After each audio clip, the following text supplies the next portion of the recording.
What gets me out of bed every morning is the possibility of helping people. I want to give people back their peace of mind. I want to know they have a fighter in their corner when they've been the victim of someone else's negligence to help put their lives back together. I want them to know it's going to be okay. Our creed at Tolbert Beetle is tell them you need business.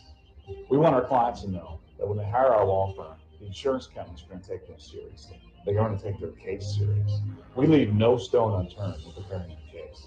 We are on the cutting edge of trial technology. We have 2 decades of trial experience in representing injured clients. We become a part of our client's struggle and take on that burden. We get our clients the justice they deserve. That's the rewarding part. The look on their face, their appreciation. They know that our team has gone to battle for them, and we have come out victorious. That is the most rewarding part. We have carried their burden. We have walked in their steps. We have fought their fight.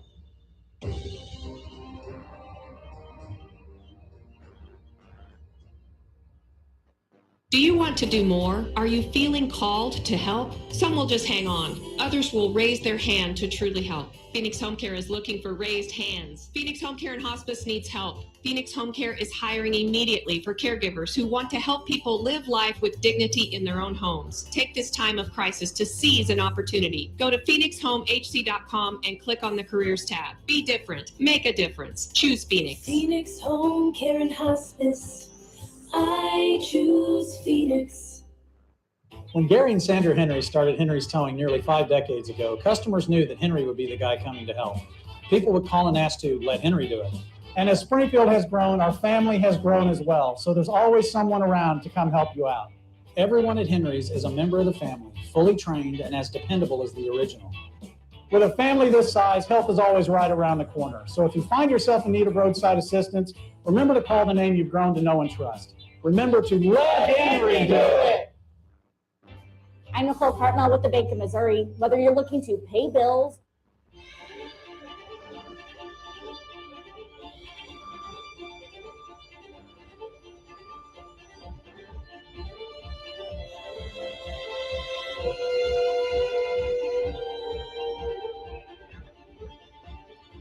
And we welcome you live to U.S. Baseball Park. Robert Lewis Memorial opening weekend continues with the Republic Locos taking on the Springfield Metropolitans in a big North Division showdown. If you're just joining us, you missed a pretty good one. The Nixa Suckers squeak out a 12-10 victory over the Branson Showmen. But let's not waste any time. Let's meet the starters for today's game between the Locos and the Mets. It is time for Tolbert Beetle's docket. Leading off for the Republic Locos is the shortstop. He wears number 8 from Lee's Summit, Missouri, now a resident of Fair Grove, the first member of the Grip and Rip Hall of Fame, Caleb Cole. Batting second and playing center field is a rookie, number 13, Trent Simpson. Batting third is the catcher. He wears number 2. He's from Woodstock, Georgia, Cole Hazelhorst. Batting fourth and getting the start at first base today is number 10, Kyle Carpenter. The Locos manager has put himself at third base and in the 5th spot today. That's number 24 from Chicago, Illinois, Chris Mesa. Batting 6th is the left fielder, the winner of the GRBL's GRBL Crown in 2021. He wears number 9 from University City, Missouri, Tyler Jones. Batting 7th is the designated hitter, number 6 from Springfield, Missouri, Ethan Cole. Batting 8th is the second baseman wearing number 1 from Branson, Missouri, Matt Spangler. Batting 9th, the right fielder from Lebanon, Missouri, number 15, Logan Prock. Batting 10th is the extra hitter. He's number 5, John McCaskill. Starting pitcher today for the Republic Locos is a 41-year-old right-hander, originally from Wisconsin, now Joplin, Missouri. That is John Bortz. So it's Caleb Cole, Simpson, Hazelhorst, Carpenter, Mesa, Tyler Jones, Ethan Cole, Spangler, Prock, and McCaskill for the Locos. It'll be John Bortz firing pitches to Cole Hazelhorst. Springfield Metropolitans will start their center fielder leading off. He's number 6, Jared Brashler. In right field today is number 7, Harrison Waters. Out in left, he wears number 25, a newcomer to the GRBL from Iowa, Zach Young. Batting fourth, 50 years old, number 14, the catcher, Steve Aldridge. Batting fifth is the extra hitter, the Metropolitans manager, number 16, Brock Chaffin. Hitting sixth is the designated hitter, single-season hit record holder in the GRBL, number 15, Justin Parker. In the 7th spot is the first baseman, number 17, from Caracas, Venezuela, David Rodriguez. Batting 8th is the second baseman from Springfield, Missouri, number 27, Harrison Broadstreet. In the 9th spot is the third baseman. He'll be wearing number 1 from Mansfield, Missouri, Jonah Williamson. And batting 10th, starting at shortstop, I'm sure we'll see him on the mound a little bit later today. He wears number 8 from Wolf Lake, Illinois, Clay Murphy. And a quick little addendum to the lineup. It's actually Murphy at third with Williamson at short. So apologies there, but the batting order for the Metropolitans: Brashler, Waters, Young, Aldridge, Chaffin, Parker, Rodriguez, Broadstreet, Williamson, and Murphy. Andy Galley is the mound man for the Metropolitans today. He has taken the hill, and the Columbian, Illinois native fires a strike to start the party against Caleb Cole. And I'd like to welcome in my partner for this one, the man Father Time forgot, Dane Shaw. Dane, good to see you, man. Hey, yep. Thank you for letting me come in here. Of course.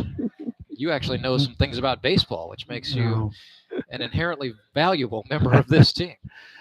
That Galley's next pitch was swung on high heat, and Cole missed that. He's out there. He's working up his ball gloves there, batting gloves. When you go down 0-2, you step out. That's the old rule, right? Galley came back at him with some off speed, but missed down. So Caleb Cole and his brother Ethan, both sponsored by Redline Athletics. Happy to have them on board once again. Yeah, looked up the weather here, and it looks like 93, but feels like 98, which means like, it's hot out there. You know it. Fly ball into right. Harrison Waters there, no problem. Squeezes it and hangs on, and that's the first out. 41% humidity with the wind a little just west, 7 miles an hour, but it sure didn't feel like it down on the ball field. Well, that's, after Jared Fox hit that home run, I'm sure everybody's going to say, oh, the wind was at his back. But, yeah, it's a different story when you're out there in it, sweetheart. Yeah, there was a little bit of wind play. I mean, but it just the way it came off some bats and crisscross, it carried some of those balls that we normally don't carry like that. So, might have been the better baseballs that we were hitting there. Yeah, the minor league ball.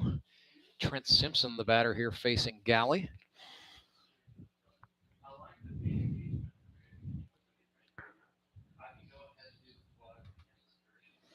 Here's his next pitch. Galley's pitch popped up.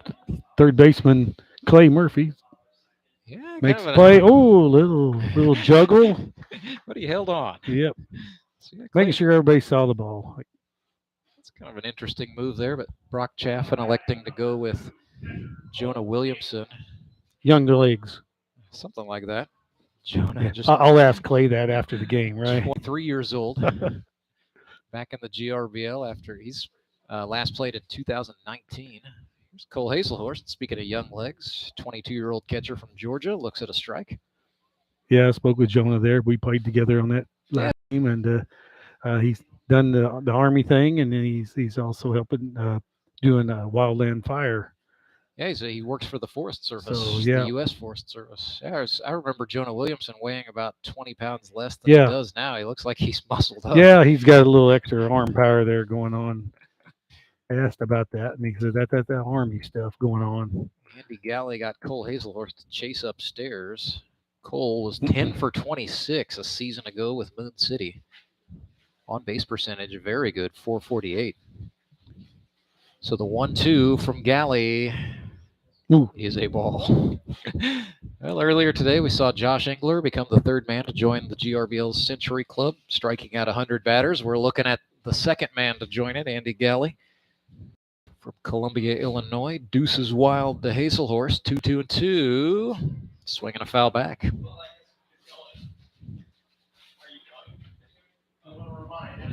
Andy Galley, for his career, he came in with the original 60, 119 and a third inning in the GRBL. 27 earned, 131 strikeouts to just 12 walks.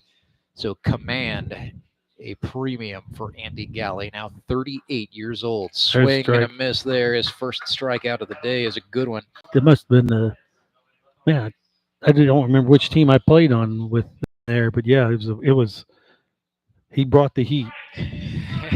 does. So And 132 strikeouts for Andy Galley's career. Dane, we'll just go ahead and keep it here.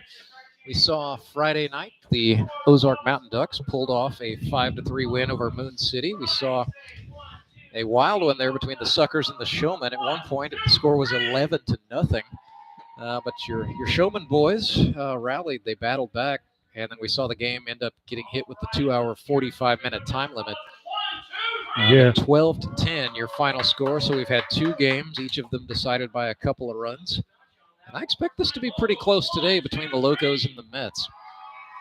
So this is John Bortz getting warmed up, and an interesting decision by Chris Mesa. So I thought he might start Kyle Carpenter, but instead he's going to turn to John Bortz from Joplin, Missouri. He went to University of Wisconsin La Crosse and has some experience, up in Wisconsin, Minnesota, Michigan. They call it town ball, but it's amateur baseball in that part of the world. Towns have teams, so guys do what we do here in the Grip and Rip. They work all week, then they play baseball. So John Bortz relocated to Joplin, Missouri. He's a quality food safety manager. That's his day job anyway, but he's been throwing pretty mean stuff. I thought John Bortz looked really good in the preseason jamboree. His stuff is a little unorthodox. I think some of the managers saw, kind of his approach, Dane, and I see you looking quizzically at it right now. He kind of straddles the pitching rover, sinks his hips down, and then there's a kicks little and deals. There's a hop to the finish as well. I don't know if that's just was some reason that he was making him his balance or something there. Well, and I'm not sure how much experience Bortz has on an artificial mound. Oh yes, that's another tough step. That's a little bit different if you're not used to it. However, you always get a true landing. So pitchers who do not dig tend to like the artificial mound quite a bit. It took me a little while there, and of course played a lot of years in steel cleats, and then to switch over to rubber cleats and try. It was what a lot of guys will say they can feel your foot just move a little bit in the dirt, and that's what really throws you off on a mound here. You either slide a little bit or you just stop dead right there. But Bortz also, I know, is a long strider, and long striders tend to like the mound here at U.S. Baseball Park as well. Yeah, it's it took a little while that and the stickiness you get with the rubber ball bearings that are fill in on the field. If you reach down and touch those pellets, they stick with you. Yeah, so it's just I always like to I like the grip. My natural grip. I don't like to add anything extra. Dane Shaw, the first pitcher to say, I don't want to doctor the ball. Yeah, well, we didn't say that. I'll let you use your right to the Fifth Amendment there. So Jared Brashler steps in. I need every advantage as possible whenever. For the Springfield Mets. The airline pilot swings and puts one in the air. That is going into right. But no problem for Logan Prock, one of the most sure-handed outfielders we got. And Logan Prock, to me, Dane, one of the most underrated ball players out here, making the catch there to get Brashler. Plays all the way around. I mean, he was always there. This is what I'm got Jones in left and Simpson. Yes, Trent Simpson, the rookie, gets the start in center, sandwiched between 2 grizzled veterans of the GRBL. Yeah. So an interesting look for the Locos outfield. Harrison Waters bats. Going to ask Tyler there. Did he beat him in a? Maybe they had a race. Yeah, race. Had a 60-yard. Okay, I win. I get to play center field. So Waters stands in. It's 1-0.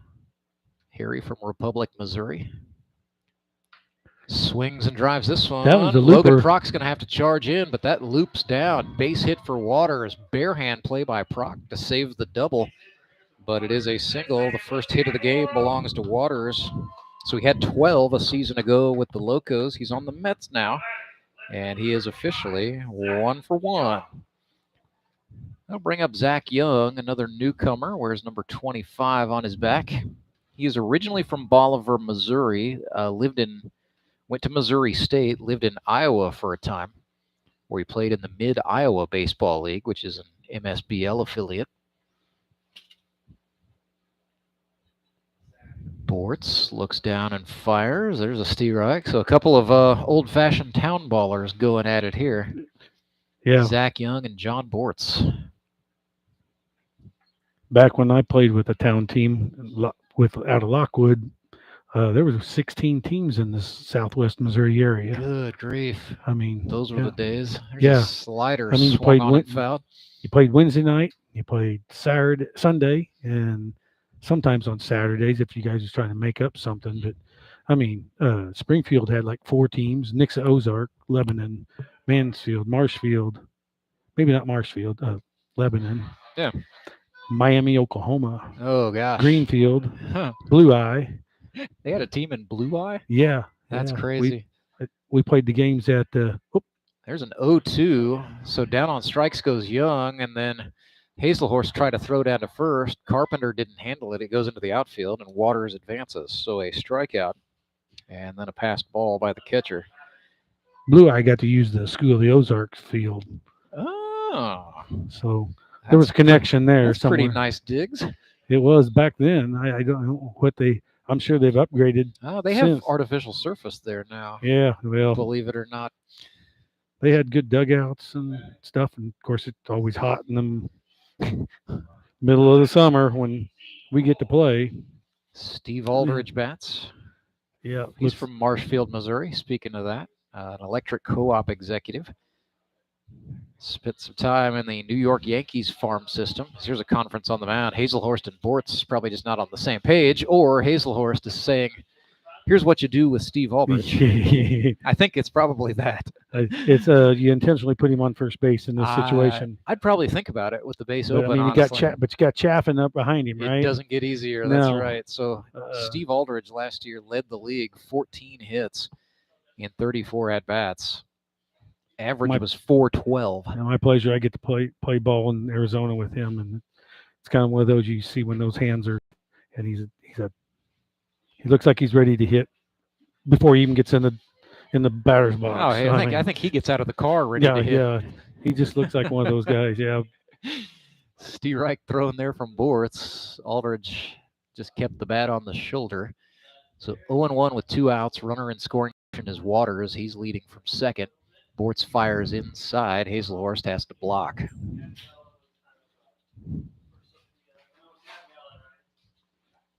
So 1-1 here. Yeah, Steve working out with him, man. He just rips the batting practice in the BP cage, man. The 1-1 swung on and flared. This is into left field, tailing down, but not in time. Tyler Jones makes the catch, gets the out. So 0-0 is the score. Metropolitans threatened, but came away empty-handed. We will take a break, come back 30 seconds. It is the Grip and Rip Baseball League presented to you live and free today on YouTube. Like to say a big thank you to our title sponsor of live streaming all season long. That's Central Bank of the Ozarks. When times are tough, you turn to the people you trust. For more than 100 years, Central Bank has weathered many a storm, and through it all, shown what it means to be a true community bank. Our people are working right now to keep your money moving, to keep your businesses strong, to keep our community strong. Central Bank has been named a Forbes magazine top 100 bank for 12 years in a row. When we say strong roots, we mean it. Central Bank. Strong roots, endless possibilities. Member FDIC.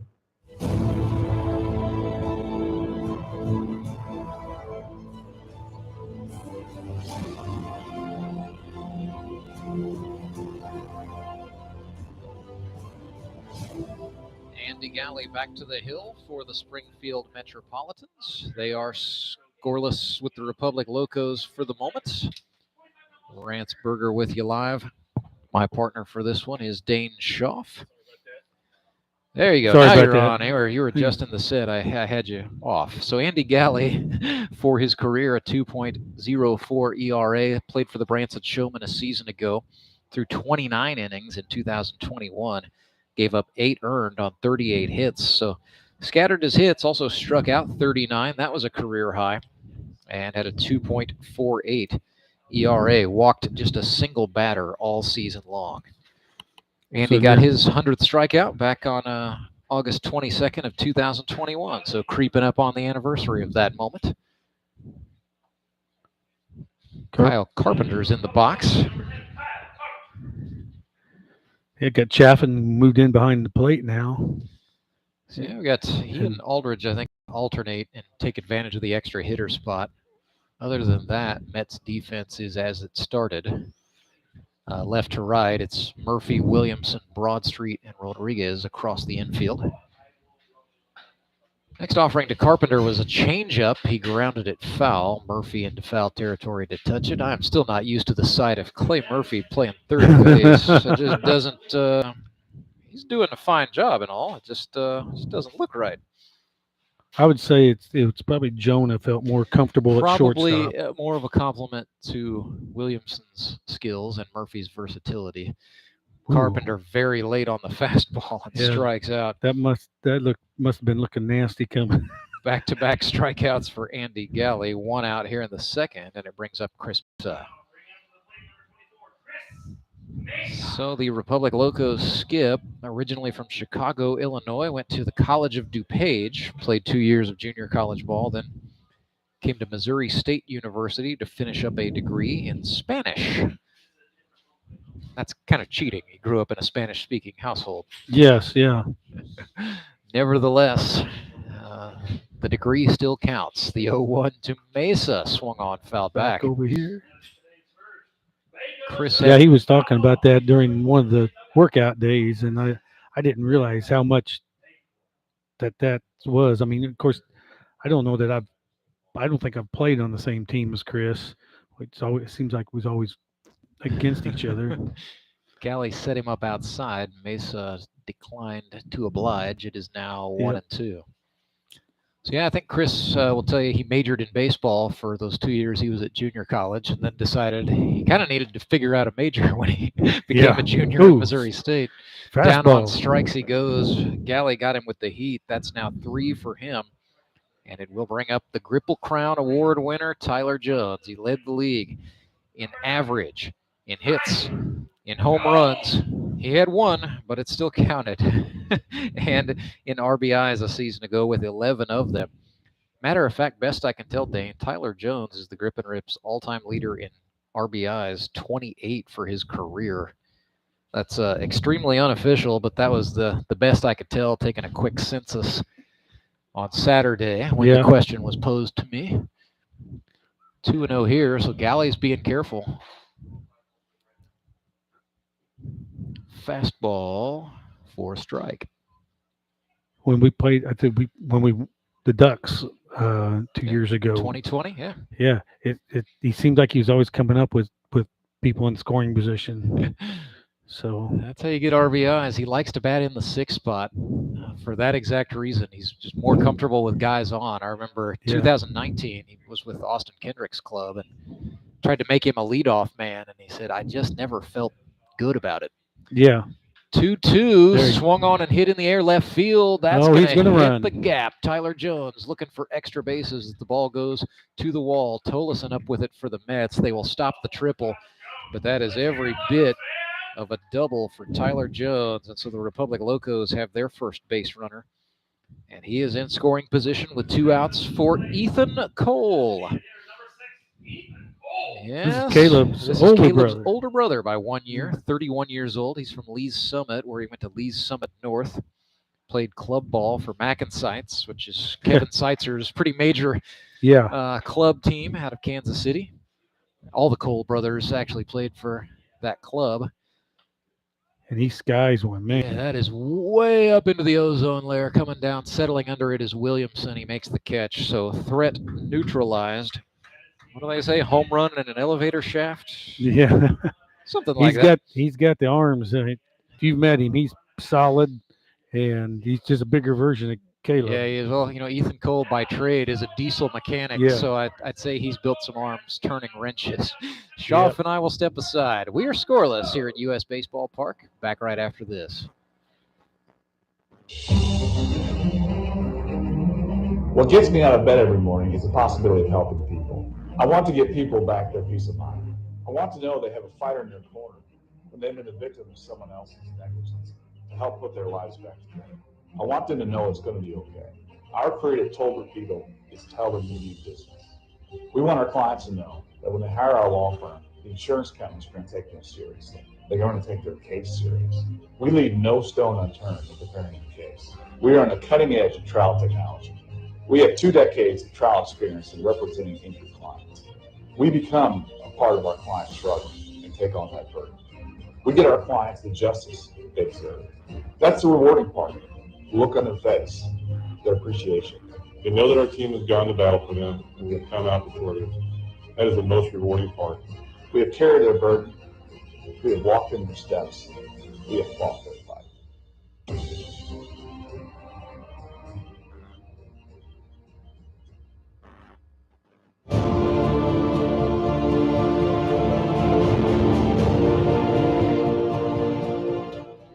Nothing. The score. Republic Locos and Springfield Metropolitans live at U.S. Baseball Park. Rantzberger alongside Dane Schaff bringing you the game. Locos head back out to the field, bottom of the second. It'll be Chaffin, Parker, and Rodriguez for the Metropolitans.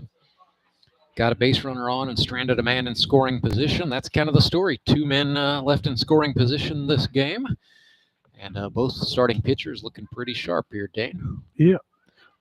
Throwing strikes and not walking anybody. And, I think there may be. Yeah, just the double from Tyler Jones, the single from Harrison Waters, and then a passed ball. Other than that, it's been pretty crisp. Yep. Knock wood and all that. We had that first game there was just a little bit. Devin was just missing just a bit off. It wasn't. It was enough that you was thinking, what's going on? But those little extra walks kind of hurt the showman. Here's Brock Chaffin in the left at batter's box. Lines one, and that is picked by the Locos Gold Glove Award-winning shortstop, Caleb Cole, for the first out. Nothing fancy there. Yep. Caleb Cole, very rangy, likes to play kind of heels in the outfield grass. Sometimes he'll even let a ball like that bounce just to field it and make the throw. Yeah, and this is interesting. I figured Justin would be playing third base and Clay would be the extra hitter, but Clay must want to keep his legs loose when he comes into pitch. I think he likes to go out and play the field for at least a few innings before he pitches. I suspect we'll see Murphy come on sometime around, could be like a 7th, 8th, and 9th situation, or earlier, should the situation dictate it for the Mets. So Justin Parker down 0-1 at the hands of John Bortz. A youngster from Wisconsin, just 41 years young. Took a long look in at the sign from Hazelhurst and then sent the gas. It's 0-2. Little activity in the Locos pen right now. We don't have a stopwatch there on the pitch timing. Yeah, we don't need a radar gun. That would just result in injuries. No. The 0-2 swung on and chopped. Charging in to get that as the second baseman hopped the throw, and then it hopped out of the glove of the first baseman, Carpenter. So Spangler and Carpenter failed to connect on the play. Yeah, the time clock for your pitch between your pitch time clock. Yeah. Yeah, Bortz took a long look in. And I was just like, man, I thought Justin would call timeout right there, or ask for time. Ask for time. So, Xavier Rodriguez from Caracas, Venezuela, walks to the plate. Now lives in Ozark, Missouri. This is going to be a tough because Bortz throws just a bit sidearm, and Rodriguez on the left-hand side, he hits righties very well. See what he can do. 1 out on the board, 0-0. Bortz from the stretch brings it from the belt, missed low. Kind of looks like the Locos are definitely playing him straight away, which is good because he will take it to left field. He's had a couple of long fly balls in the preseason scrimmage as he looks at a strike. Both of those went out to right, but yeah, he's got the oppo juice, as the kids like to say. Xavier Rodriguez took a gap year in 2021, played for the Mets in 2020. breaking ball from John Bortz. That was at the letters, but not to the liking of the plate umpire, Josh Halcomb.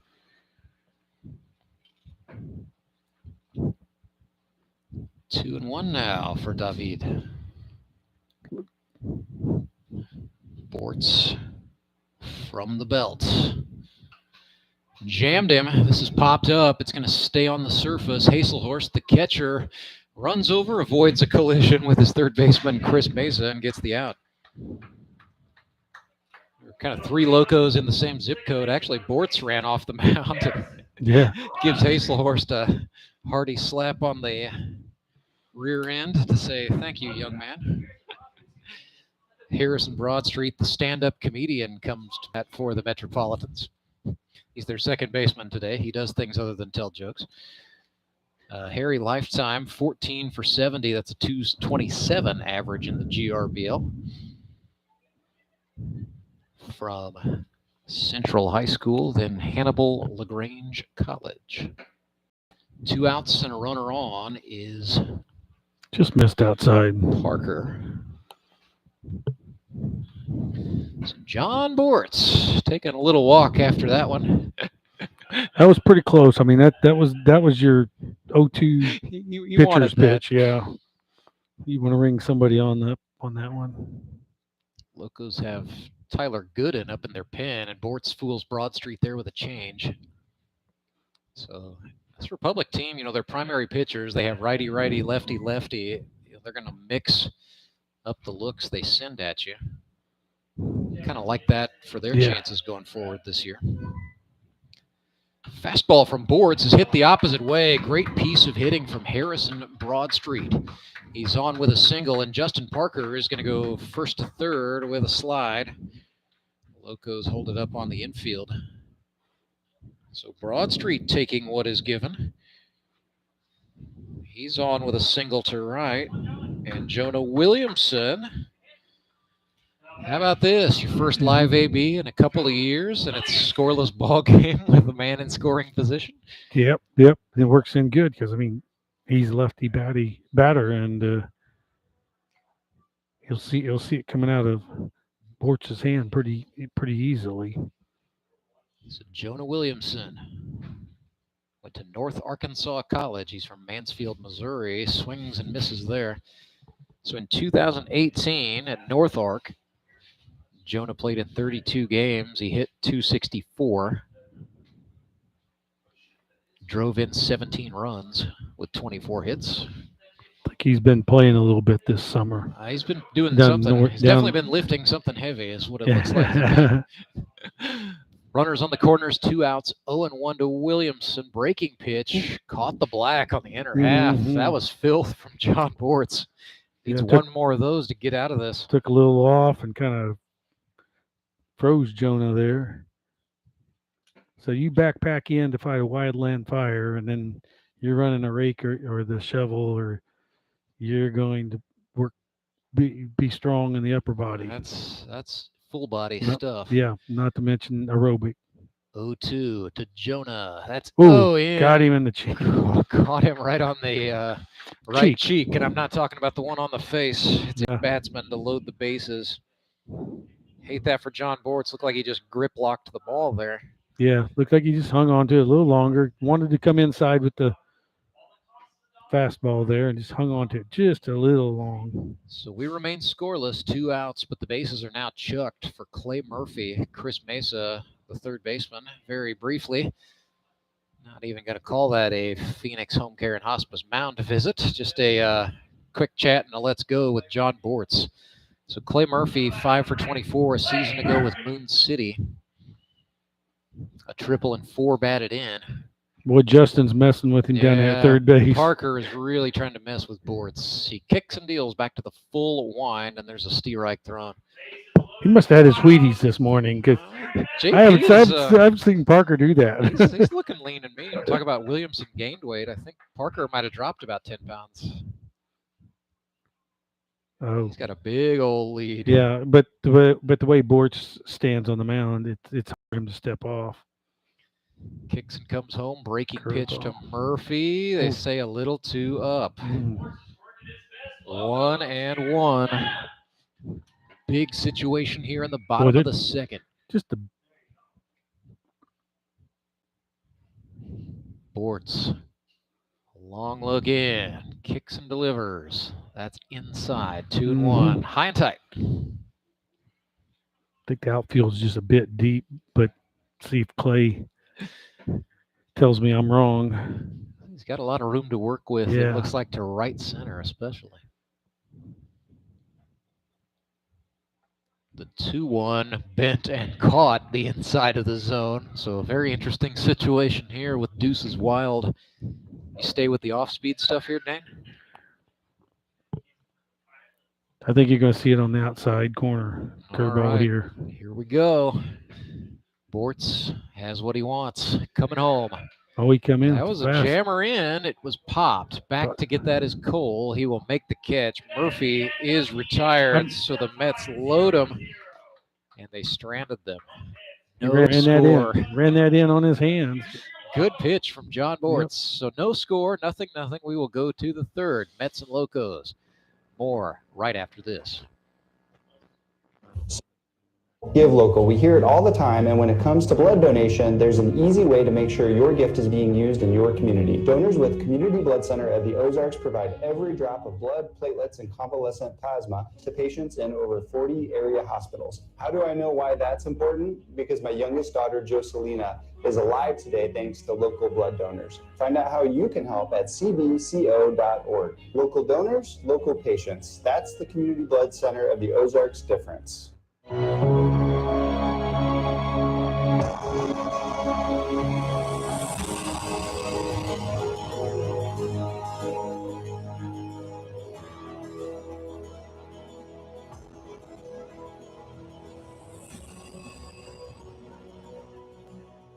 the Springfield Mets threatened, but the threat ultimately neutralized with a jammy pitch from John Bortz. So Andy Galley back out to work for the Bad Boys of Baseball. Top of the third, no score here at U.S. Baseball Park. This is the final game of our Robert Lewis Memorial opening weekend.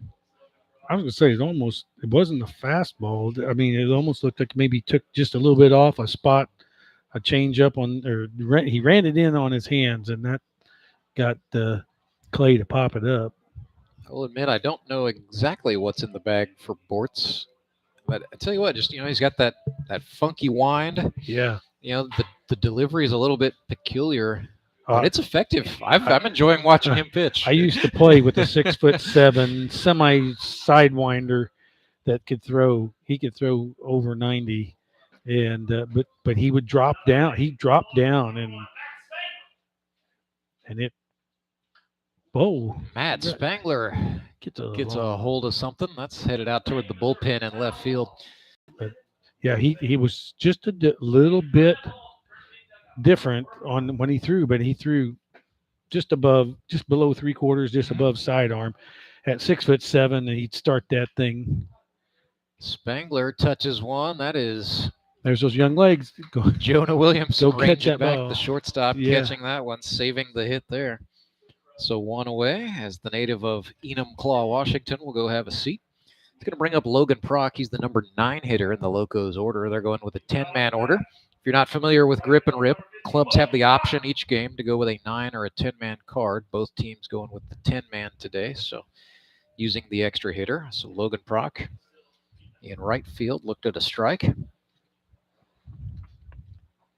He has now played in this league for 5 years, puts this one in the air to right, but it's going to be caught. And that is definitely not Harrison Waters. That is Tollison. Tollison, yeah. Chase Tollison hauls it in. Waters has gone to center. And I'm not sure what they've done. If that's still Zach Young out in left, I do believe. He came back in, I think, yeah. All right, so a little bit of a lineup shuffle. No big deal. No, Zach, he's new this year. Yep.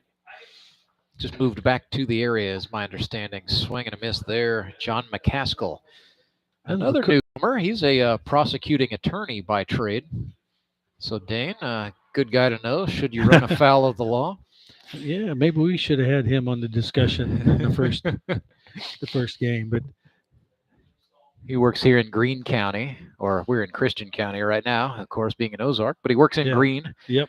That's where Springfield is. Went to Springfield Catholic High School, then got his law degree at Rockhurst, and has come home to go to work. Galley. And Andy Galley going to work. That was quick. Boom, boom, boom on his. A 1-2-3 inning for Andy Galley, who now has 4 strikeouts, including that one of John McCaskill. I think he'll go another inning. I would think about it if I were Roxman, that's for sure. It'll be decision time for the Mets in the 4th. But let's go to the bottom of the 3rd. Scoreless. It's the Grip and Rip Baseball League coverage on YouTube, live and free all season long. I'm Nicole Cartmel with the Bank of Missouri. Whether you're looking to pay bills or make a big purchase, sometimes you need cash quickly to take that next step. A consumer loan might be a perfect option to help you live well, bank well. Sonia McClendon, one of our branch managers, is here to explain. Thank you, Nicole. We provide personal consumer loans for almost any purpose, from building your credit to financing that new car. We offer competitive rates, and decisions are made locally so we can get you the money that you need quickly. But what makes our consumer loans unique is that personal touch. For example, I recently worked with a customer to secure a loan for a horse trailer. He could have went elsewhere, but he chose to work with his bank because of that personal relationship that we've built with him. Being able to work with your personal banker that you know and trust makes a big difference. That's right, because we work with our customers to help them live well, bank well. Get started at bankofmissouri.com.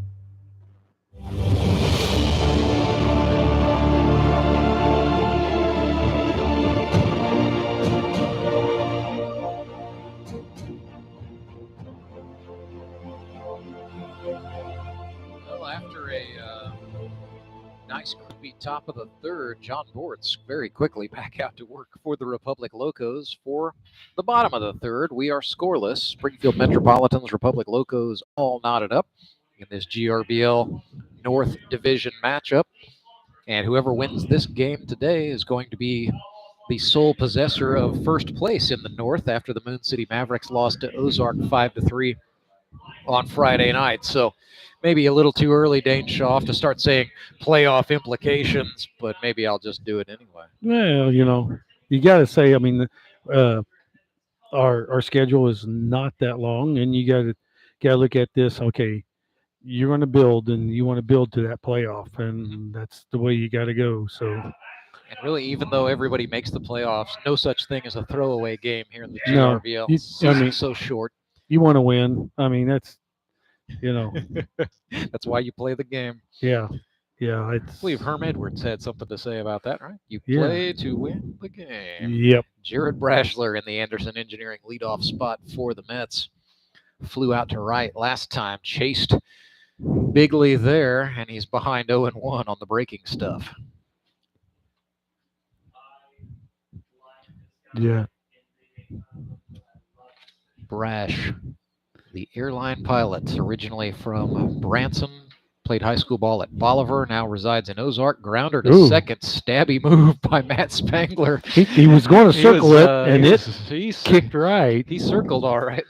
He about circled too far, I was going to say. Well, all good. Matt Spangler, for my money, Dane, just one of the best defensive second basemen in this league. And that's a position that a lot of teams platoon, but when you have a guy of that magnitude, that good of a fielder like Spangler, you got to use him there. I think it caught the seam between the grass. That's a fair point. And it kicked right. I mean, he was circling it to make it nice and easy, and it kicked right on him. And it is, for the folks watching at home, the surface is turf, but the cut of that brown turf is a little bit lower than the green stuff. And so there is, your Dane call it a seam, but there is a drop-off there, ever so slight. Harrison Waters stands in, singled last time. Check to swing at something way inside. Yeah. And I got to say thanks that they've done some repairs on some of the turf. It's been here a while. Very hard. And then they broomed it to fluff up the ball bearings, as everybody calls them, because they feel like a rock in your. The pellets, Stain. The pellets. Yes, the rubber pellets that make it soft and keeps the grass up. Yeah. But it also gets in your shoes, and it feels like a rock. Yeah, you go home and take your shoes off, just shake them out. Yep. Otherwise, you're going to have pellets all over the house. Yeah. Oh, yeah. 2-1 here to Harrison Waters, native of Republic, Missouri, who went to Drury University. Started all 4 years there. Looks at one outside. Even though I put a central vacuum in our house, I don't want you to run it all the time. No, you do not. I take my dirty shoes off, and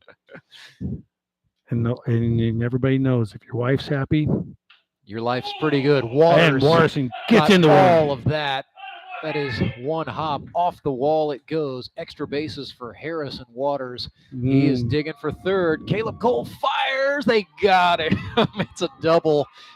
And then he's out on the throw. Chris Meza firing up. Caleb Cole firing up as the Locos take one away. Was that Proc in out right field there? Yeah, Logan Proc to Caleb Cole to Chris He kind of Meza. mishandled it up there, but maybe he was doing that just to make Harrison to go ahead and round that heavy. Kind of played him there, you know. That is three veteran fielders making veteran moves. Yeah, he hit that in the 375 right center field gap, and you know, well, you don't make the first or the third out at third, and he made the second. Well, hey. So anyway, they was playing in the rules, right? Strike looking there to Zach Young. And I'll have to say, you know, I sent a runner in the first game, and I didn't read that first throw very well, and being a new player, I didn't, you know, I apologize. I didn't read his speed as well as I should have. But he goes, no, that's where we need to go. Yeah. He goes, I was wanting to go. And well, it's week one. Everybody's wanting to be aggressive, but sometimes when you get aggressive, you get bit. Zach Young got a piece there. That's a gapper toward left center field. Nice job by Tyler Jones to cut it. They will hold Young to a double and a close play. He goes in sliding. And guess who's that relay throw there was from? Caleb Cole. Caleb Cole flipped to Spangler, but Zach Young is safe. Yeah. That is a double to left center field for him. So back-to-back extra base hits for the Mets. And Steve Aldridge is up here. Guess he's up with a runner in scoring position. So all Steve Aldridge did in 2021 as a 49-year-old rookie was go 14 for 34. How many RBIs? Only 3. But average was 412. On-base percentage was 474. Fastball caught the inner half on Aldridge, just below his hands. Yeah. So right here, Young, they need to help him get another 3 or 4 more steps on his lead because nobody's there. They're thinking Steve's going to pull this. No, Locos for all intent. Yeah. They're playing Aldridge to pull. They're playing for the out at the plate. You know. Same spot and a same call. Okay. Well, man, he's got a better look at it than I do. Yep. We'll just leave it at that. We'll have to get Tony to get us one of those drones that can fly right above that and check that out. This plate umpire is pretty good. This is Josh Halcomb. I've seen him before. Dennis Hill is the field umpire. He was the field umpire for the first half of this double. So right now, we've got a good crew. Yes. 0-2 swing and a foul tip. Whew. Aldridge just stays in. I don't think he was fooled. He just got on the top of the ball. Yeah. So Cole Hazelhorst going back out here to say something to Bortz. I think he got clipped to just a bit when that foul ball. He's walking it off. Yeah. Him or the umpire. Somebody got a little bit there. It was Hazelhorst. Might have been. Wanted a fresh baseball, perhaps? Yeah, I think so. Took one out to talk to him a little bit there. That's a veteran move by the 22-year-old. I like it. So John Bortz, again, trying to get out of I mean, the situation. Young needs 4 or 5 more steps. Bortz comes home, swing and a miss. That is a big-time strikeout. John Bortz with a change. Matter of fact, let's go ahead and say this. That is going to be our Domino's delivery of the game. Whenever there's a big strikeout, we remind you, get the door. It's Domino's. And John Bortz delivering another shutout inning. So we stay scoreless. Nothing headed to the 4th. It's the Grip and Rip Baseball League live and free today. Presented all season long on YouTube. So make sure you go ahead and bookmark this channel because this is exactly the place on the internet where you need to be. I need to change. My workouts are too boring. Oh, I've got an amazing workout for you. Hot yoga. I've lost weight and I'm more flexible. Try our community classes for only $1. Sumit's Hot Yoga. You are going to feel awesome. When Gary and Sandra Henry started Henry's Towing nearly 5 decades ago, customers knew that Henry would be the guy coming to help. People would call and ask to let Henry do it. And as Springfield has grown, our family has grown as well. So there's always someone around to come help you out. Everyone at Henry's is a member of the family, fully trained and as dependable as the original. With a family this size, help is always right around the corner. So if you find yourself in need of roadside assistance, remember to call the name you've grown to know and trust. Remember to let Henry do it.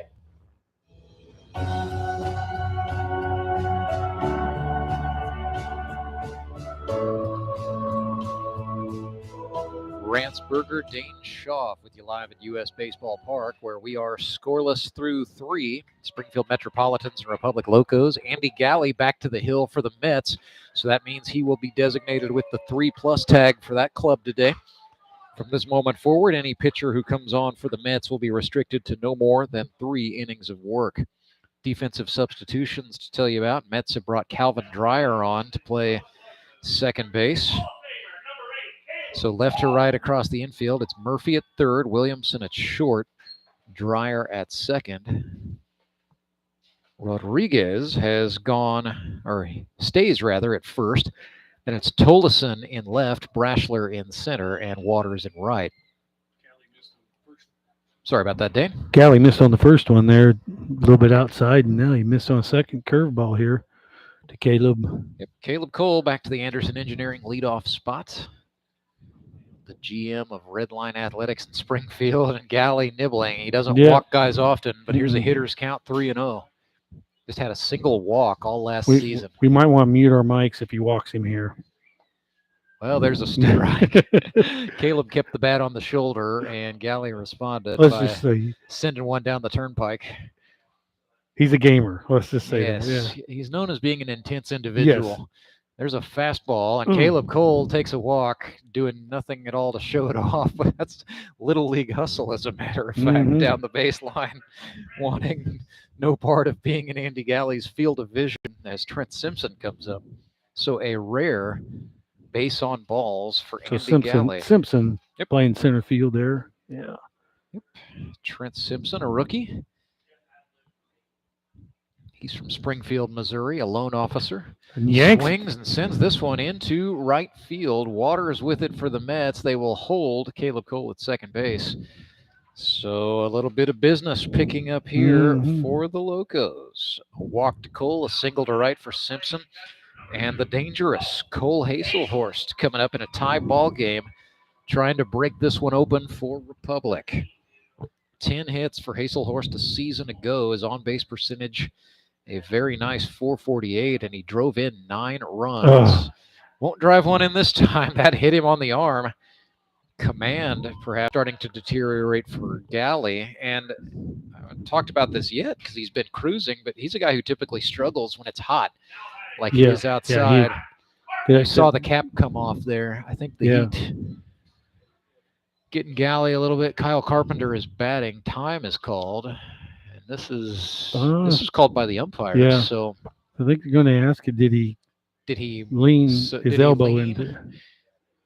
Hazelhorst is walking back toward the plate, telling Kyle Carpenter, "Hey, I think I'm." Yeah, because now they've got that. What the rule is between the plate and the box, you can't be in. But if you're in the box, it can be a hit batsman, and you don't have to move. But well, this is a good pairing here, and I like that they're taking the time. They're away from all the players. They're going to talk this out. Yep. These, Dennis Hill and Josh Halcomb are doing the right thing here. I thought it was far enough out. I mean, I'm not moving if I'm batting. If I'm a pitcher, it got away from me. Sure. But I don't know that Andy even said anything. No, he did not. He took his hat off. Maybe Brock mentioned it. I think he said something to himself. Oh yeah. Chaffin might have said something. We'll see. Nope, they will award the base. So the hit batsman stands. But yeah, I'm trying to think of on Friday night. There's one Zach Ralph. Yeah. He leans in a little bit. He extends over that batter's box area last year, and and he had several on bases that way. He did. I got hit 4 times a season ago, did Ralph for Moon City. Kyle Carpenter sends one into the seats to get his plate appearance started, third base side. Kyle hits left-handed. For a guy who has not hit since high school, he did a very nice job with it as a rookie. He was 6 for 13. Limited appearances. Sprays another one foul. So same pitch, same spot, more or less. I think, those both low and inside. I bet you we'll see something high right here from Andy. High heat. This is the situation Carpenter wanted after, limited plate appearances. He said, I want to be a two-way player. And Chris Mesa, when he drafted Carpenter, said, all right, hot shot, here you go. 1 and 2. Kyle. Open left-handed stance. Swings at this one. It's lifted into left center field. That's going to get down. Just flipped it out there. And Carpenter drives in at least 2. Locos will hold the runner. He ran through the sign. Now he's down rear end over Tea Kettle. Hazelhorse got hit by the throw back toward third. And so a little bit of exuberance there. Nothing damaged. And he just 2-0. And Kyle just used Galley's speed of his pitch. He just kind of flicked his hands out there. Taking what was given, yeah, and stayed on it long, and he hit it the opposite field and kind of in the gap. And Young ran it down. No, excuse me, that's Tollerson out there. He ran it down, made a good relay throw to Jonah, and they got into home to hold him. My fault for not updating the flip chart there, partner. Yeah, no, but that held Hazelhorse at third. He'd have been out if he'd run on to home. So 2-0 Locos, still nobody out here in the 4th. And this is kind of worst case for the guy you just put the 3+ tag on to have this happen. Yeah. But Andy Galley going to try to bow his neck. He's got Chris Mesa in the right-handed batter's box, now 1-1. Fastball, swing and miss.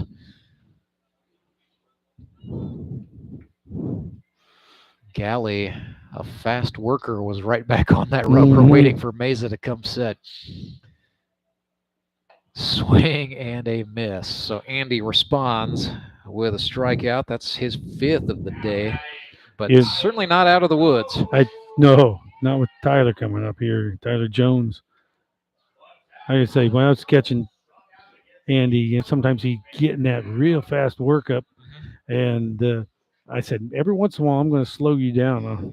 I'm not going to call a pitch, just to slow you down. Make sure that you're rested up there, and you're not, so that you're ready to go. Right. You're not rushing something. Because every once in a while, you see, then I said in Friday nights, you'll see those guys rushing. Galley took something off. Yeah, that was a good pitch here. Tyler Jones goes down to a knees. And TJ's laughing at himself. But you see the guys, they'll get fundamentally out of sync. Yeah. And they'll rush parts of the pitching motion. Well, that's where you start, footwork deteriorates for some of them. For other guys, it's just, they start to lose a little balance. You'll see them fall off the mound. Start losing some air. Yeah, sometimes that happens. That pitch was high. So it's 2-1 here. Fastball back down. Come back, yeah. Yeah, same thing, just with the spot he wanted. Yeah. Because they're playing him to pull slightly. Tyler lets that go to left field there. He can go oppo, absolutely. Oh. Won't go oppo that time as he just got plunked. So that loads the bases. Second hit batsman of the inning for Galley. You could tell that when he came out of his hand that he had just hung on to it too long. He was trying to run the curveball or maybe he was going to throw the slider there inside underneath Tyler's hands and just hung on to it long. So bases are juiced. Here comes Ethan Cole. Popped out to the shortstop his first time up. He's a diesel mechanic from Lee's Summit, Missouri. Now lives in Springfield. Swings and puts this one. That is well hit into right field, tailing down, but a great catch on the run. A tag up and a score makes it 3-0 Locos. A sacrifice fly for Ethan Cole, and a nice catch by Harrison Waters out there right. So 3-0 is our score.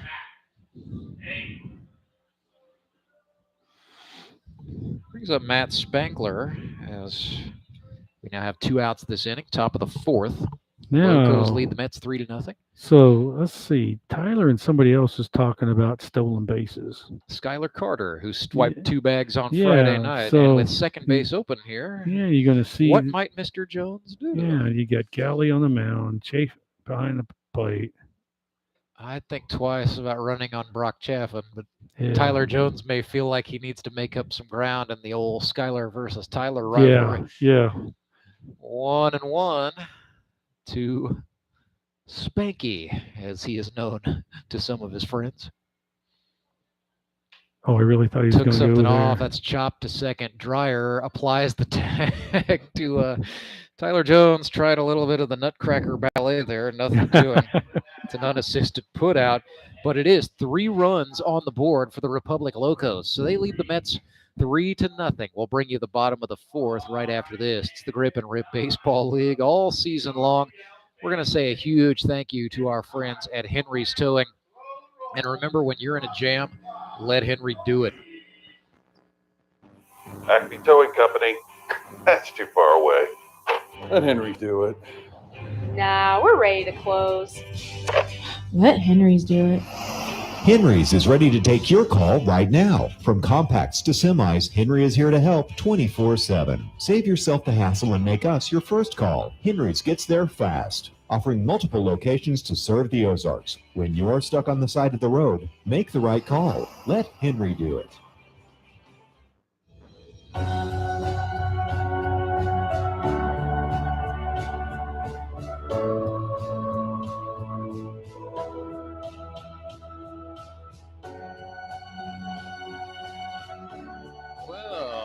Speaking of Henry's Towing, it is a Henry's Towing pitching change for the Republic Locos. So John Bortz has his day come to an end, at least in terms of pitching.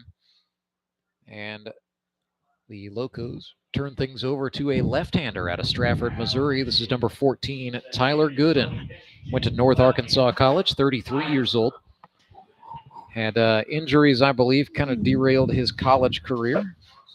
But back in business now in the GRBL. That is 3 shutout innings. Dane Schaff for John Bortz. Pitched very well. Gave up 4 hits. 4 hits. So it's on the board. Yep. Struck out 2. Hit 1 batter. So, a little bit of everything. But, the 3 shutout innings is what you look for the most. And the ERA for John Bortz, 0.00. I'm going to enjoy watching him more as the season goes on. And with a 3-0 lead, Bortz may or may not be in line to get a win if the Locos can hang on. Still a lot of baseball left to play, however.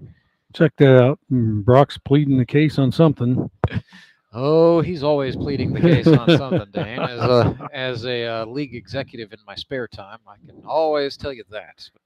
It'll be Chaffin, Parker, and David Rodriguez for the Metropolitans. So dangerous part of the order with plenty of pop in the bat coming up here. They don't exactly look like a track team, but they've got some guys who can stick it. So Brock Chaffin finished out his high school career at Stoutland, Missouri, Class 1 power. Went to Longview Community College. Was actually a junior college All-American, and then went to Missouri State University. Hit .307 as a senior in 2012, where his teammate was Luke Voigt. Another teammate of his, of course, Clay Murphy, who is the Metropolitans' #1 overall pick in the draft this season. So pretty good little history there. Yep. Chaffin had 3 hits in 15 at-bats a season ago. First look at the lefty Tyler Gooden is a ball low and away.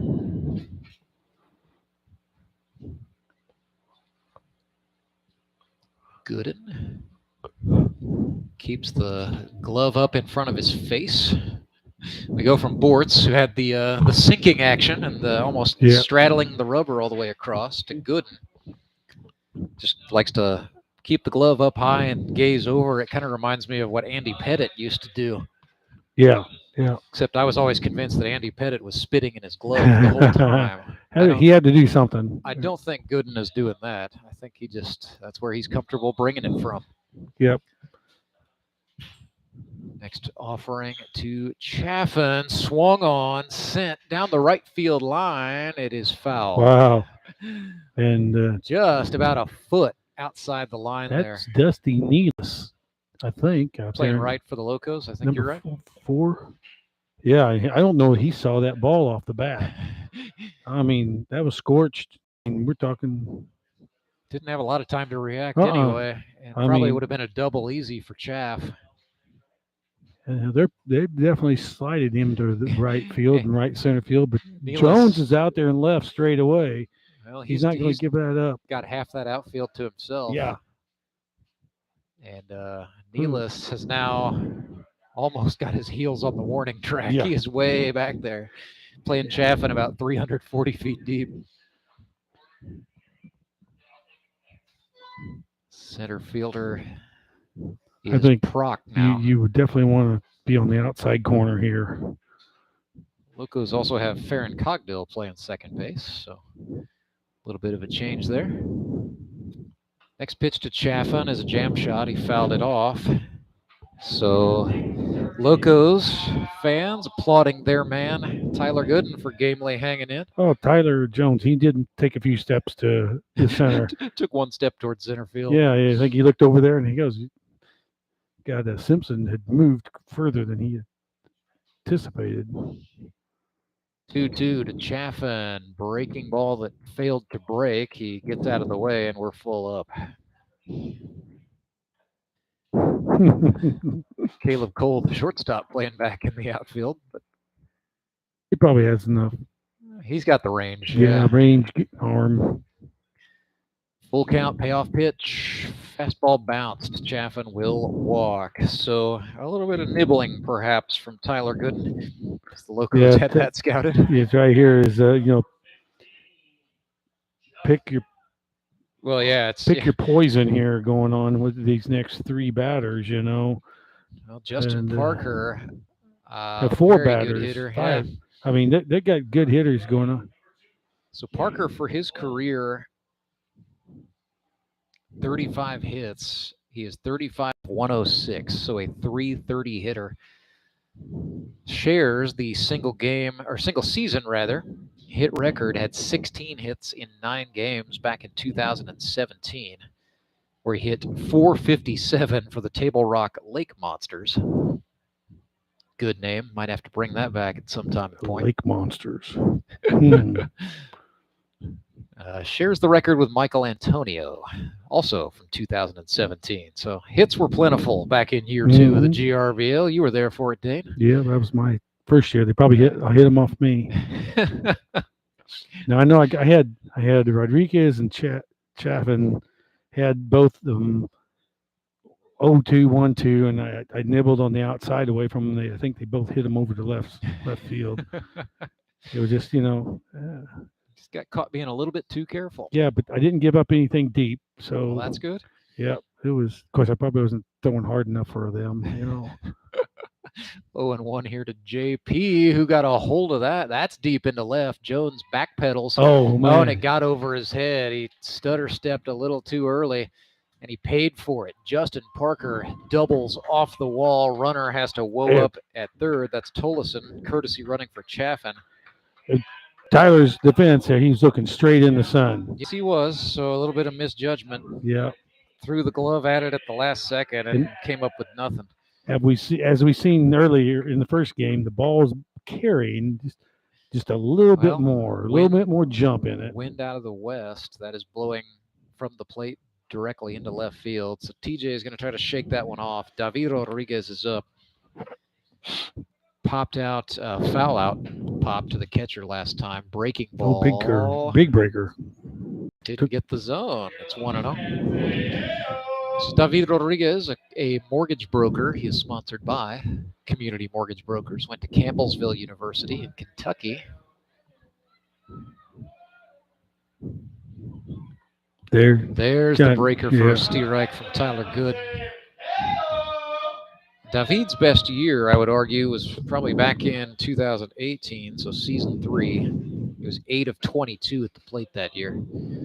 The 1-1 fastball turned on it, Down. That got past the first baseman down the line. 1 run scores. Mets will send the next, and it is 3-2. David Rodriguez brings the Mets within a run. A 2 RBI single down the right field line cuts the deficit. So 3-2. Nobody out for Harrison Broadstreet. Yeah, nobody out.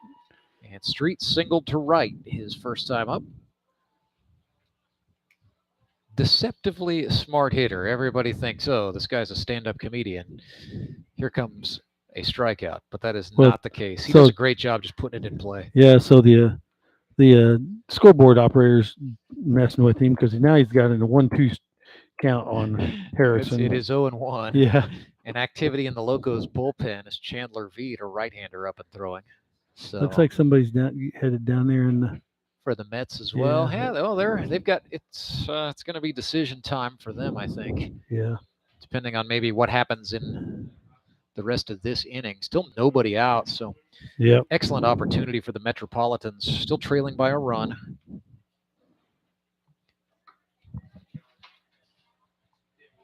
Brock's down there in the shade. And yeah, I think they might just be cooling off, to be honest with you. Yeah.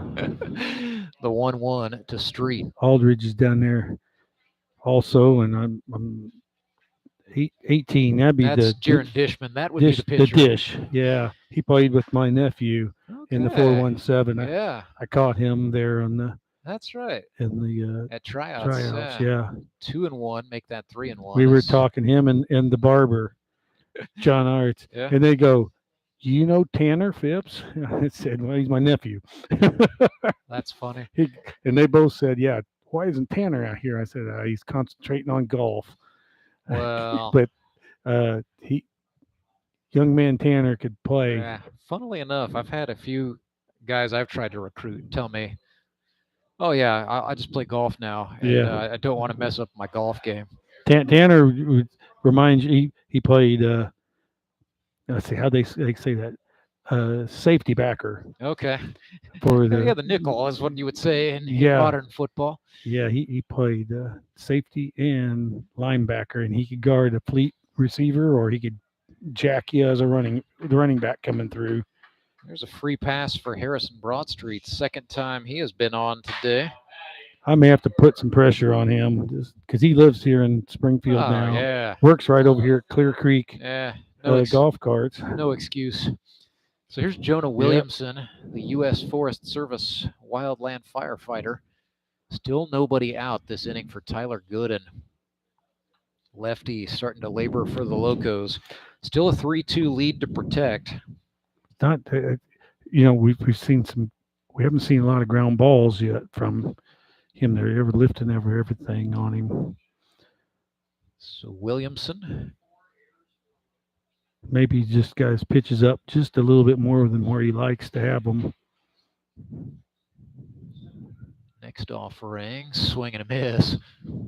And so Jonah falls behind here. 0-2. Good and looking for the first out this inning. And Jonah, you see him choke up. You don't see that a lot. He's up an inch. That's an old school approach. Yep. Swing and a lofted ball. That's going to go out. He can't see it.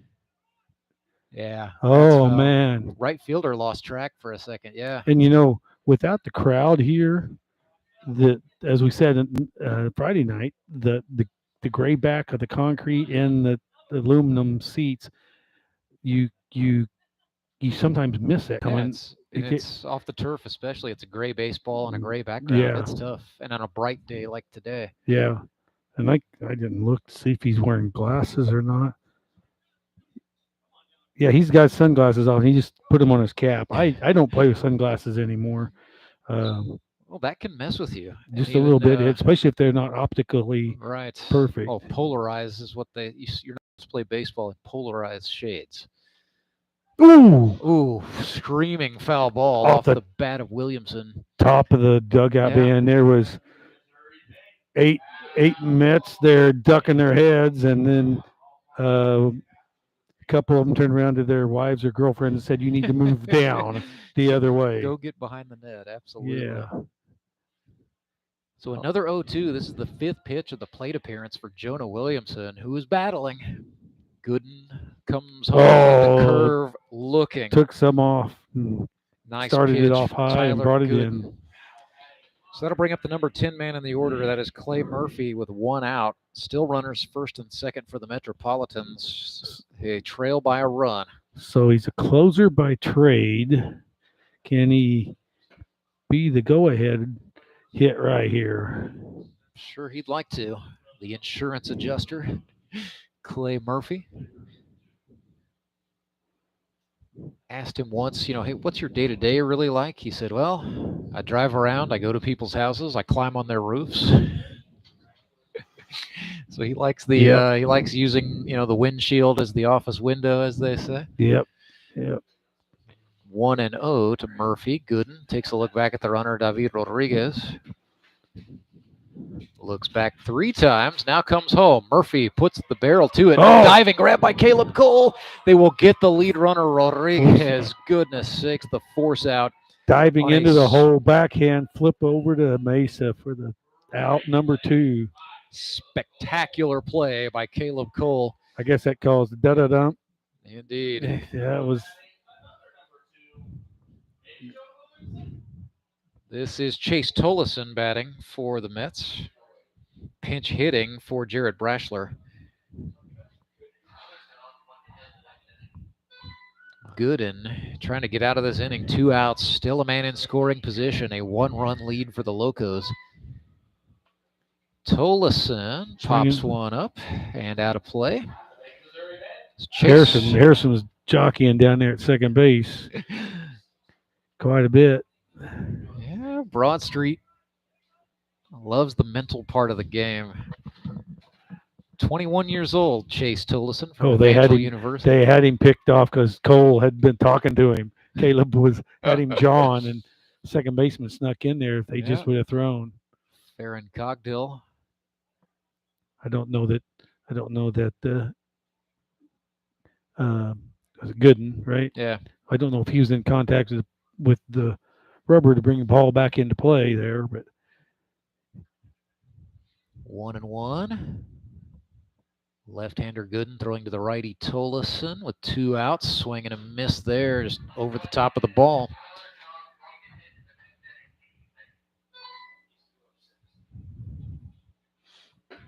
One and 2, and if Gooden can punch his way out of this with a lead for the Locos, it'll be huge. The 1-2 pitch. Maybe. There it is. Swing and a miss. Yeah, dropped third strike, but no problem for Hazelhorst to bounce one to Carpenter. He stands on the bag. A little lazy there. Run hard there. But it got the result that they wanted. So a strikeout. The Mets put 2 on the board, and they still trail. It is 3-2. Republic Locos in front. Back with more right after this. It is the Grip and Rip Baseball League, and it's presented live and free all season long on YouTube. Do you want to do more? Are you feeling called to help? Some will just hang on. Others will raise their hand to truly help. Phoenix Home Care is looking for raised hands. Phoenix Home Care and Hospice needs help. Phoenix Home Care is hiring immediately for caregivers who want to help people live life with dignity in their own homes. Take this time of crisis to seize an opportunity. Go to phoenixhomehc.com and click on the Careers tab. Be different. Make a difference. Choose Phoenix. Phoenix Home Care and Hospice. I choose Phoenix.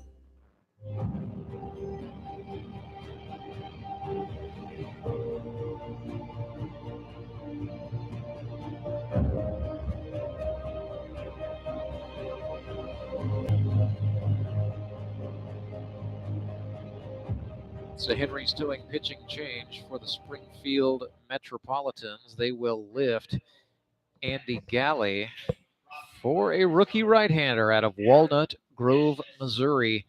Jaren Dishman wears number 18 on his back. Dishman went to McKendree University, spent a couple of summers here in the Show Me Collegiate League, won a championship with the Route 66 Stars. He's got pretty good stuff, figures to be a middle reliever largely for this Metropolitans club through 3 innings for them. back in the preseason jamboree against the Branson Showmen. Looked pretty sharp doing it. Struck out the side in his first inning, but that does not count toward the career stats.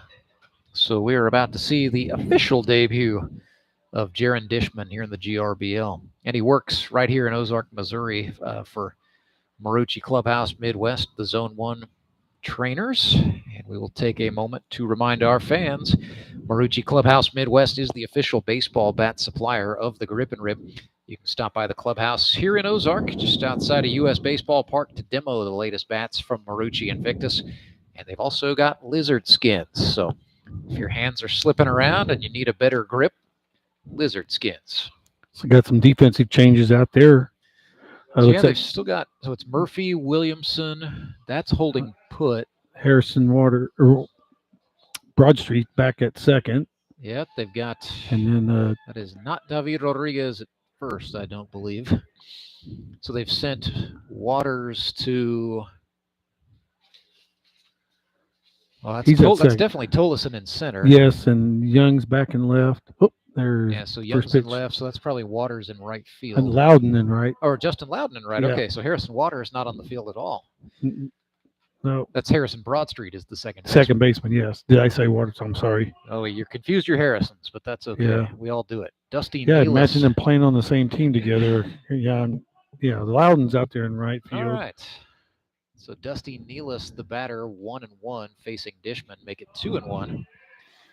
So a couple of rookies here. Nealis. Got Aldridge behind the plate. Yep. Wears number 4. He's a tire store manager. Went to Kickapoo High School in Springfield. Now lives in Rogersville. Just down the road here. 3-1. Sponsored by Plaza Tire Service.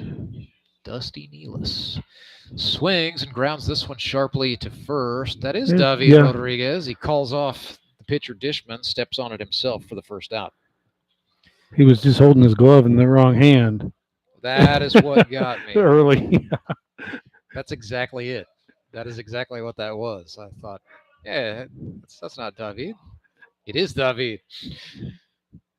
I played first base left-handed one time.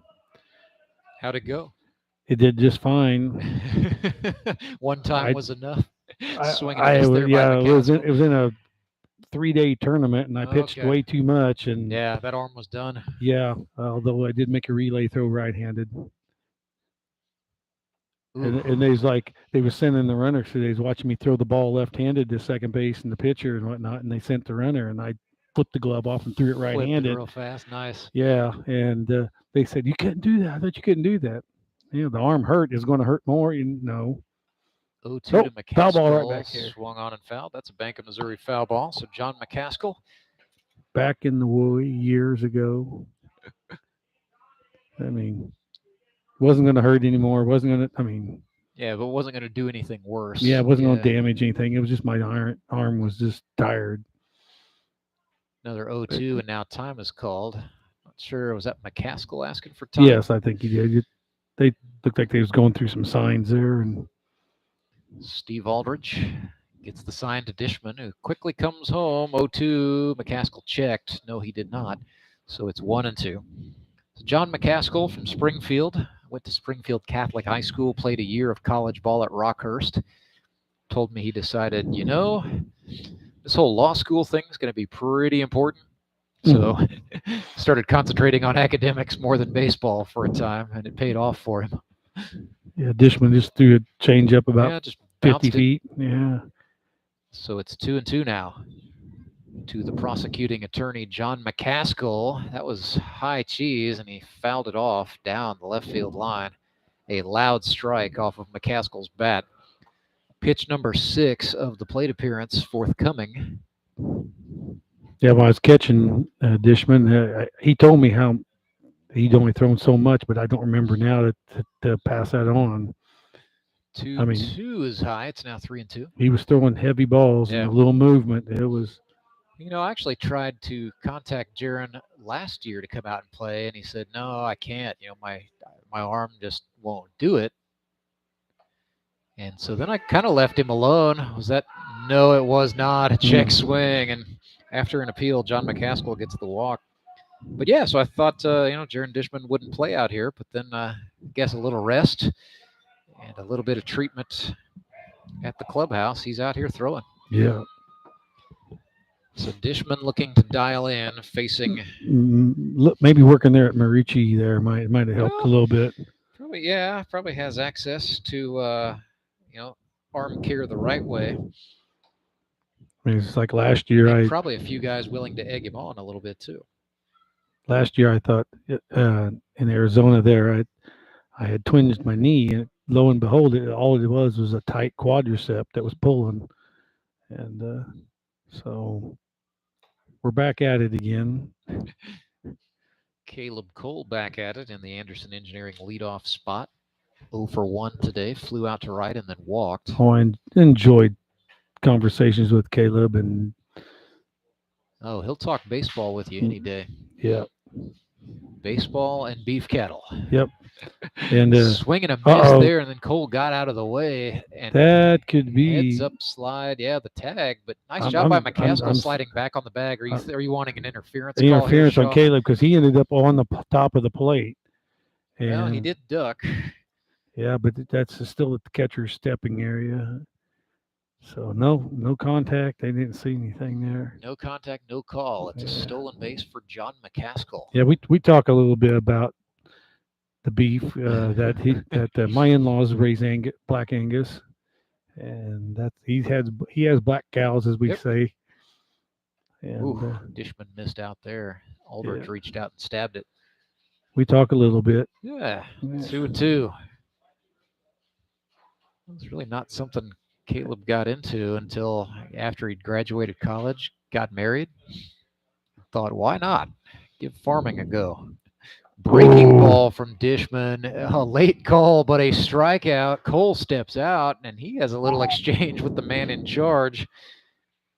And yeah, the signal did go up late. I mean, I'll say that, but that's all I'll say. I was like, did that stay up? And where Steve caught it at, I was like, oh man, that looked like a pretty good pitch there.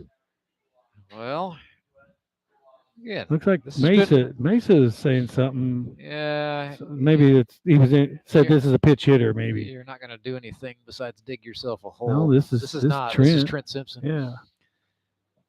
Yeah, and you may not like it, but you're not going to change his mind at this point. There's a Steve Reich. And yeah, this game has been well officiated up to now. I mean, you're going to have. I don't have any major gripes. Yeah, misses here and there. I mean, we're all competitors, but we all got something else to do now. 0-1 to Simpson. Now 1-1. Now, if I retire, then I could probably play more baseball, but. That's the dream, right? Yeah. I doubt retired. I can say that because I can say that because my wife's probably not watching YouTube to hear me talk.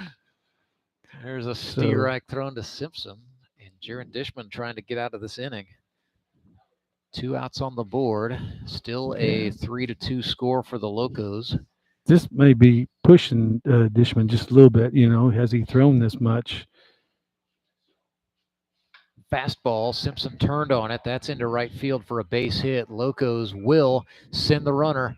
John McCaskill coming home, and Aldridge got the tag down. Plenty of time. Throw by Loudon on the number. Up the line a little bit, but on target.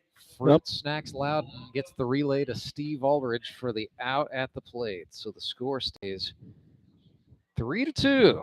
Locos out in front. Dane and I will step aside to bring you the bottom of the 5th right after this. It's the Grip and Rip Baseball League, brought to you live and free all season long, right here on the Tony Lewis YouTube channel.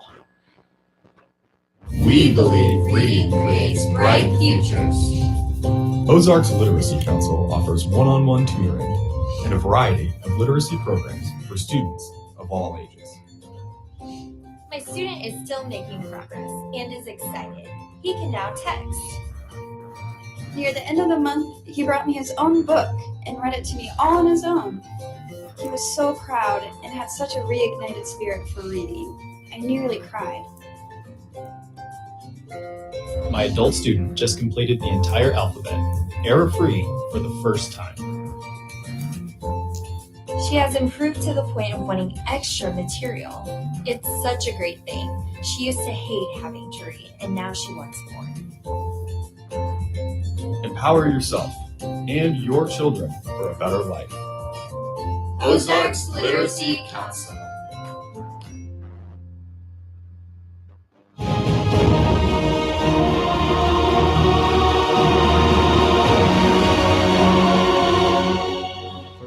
Two is our score. Republic Locos in front of the Springfield Metropolitans. Tyler Gooden back to the hill for the Crazy Train. Well, today's game, I will say, being produced and directed very well by Derek Psycho with the assistance of Nick Hooper. My name is Rance Berger. My partner for this one, the man Father Time forgot, Dane Schaff. Lamar, Missouri's favorite son. Have they given you the key to that city? That belongs to Harry S. Truman. Really? Today I learned. No, Harry S. Truman, I born believe in you. Lamar. That's true. Well, okay. You're the second most famous guy from Lamar. How about that? Oh, or Scott Bailey? Yeah, there's probably at least 1,000 more. It's not that big of a town. Come on now. So Tyler Gooden back to the hill here. It'll be Harrison Waters, Zach Young, and Steve Aldridge for the Metropolitans. Bottom of the fifth. They're trailing by one. Got some big bats coming up right here. Indeed. Harrison Waters, the fighting pride of Republic, Missouri, playing against the hometown team here. So a little bit of a heel turn for Harry this season. Wears number 7 on his back. Lucky number, he tells me, from way back. It's lefty here. Always shows Waters bunt. thought about a bunt, pulled it back. Yeah, he's making Mesa run. Yeah, that's what it was. Wasn't no attempt to bunt, just to bring Mesa in.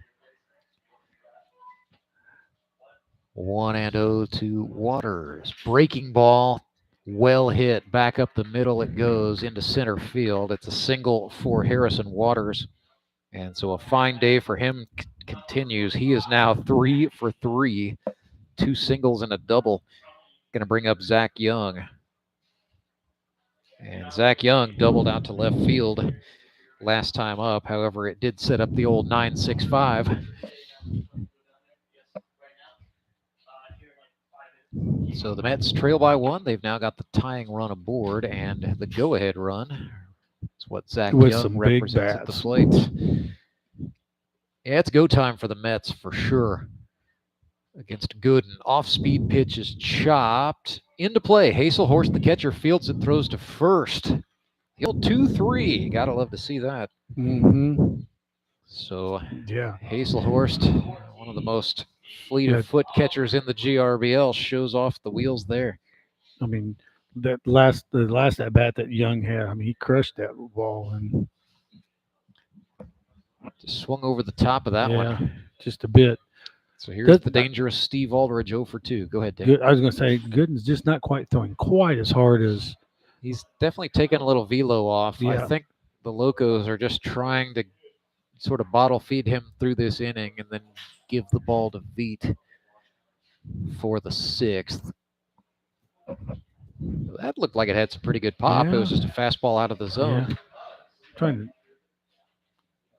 to. Who they moved into second base there. I'm trying to. That's Farron Cogbill, number 11. From Rogersville, rookie. Ooh, that one ran in. Hazelhorst kicked it and did a great job saving the runner there. And then threw, falling over from his backside to Mesa at third. Sidearm, nice throw.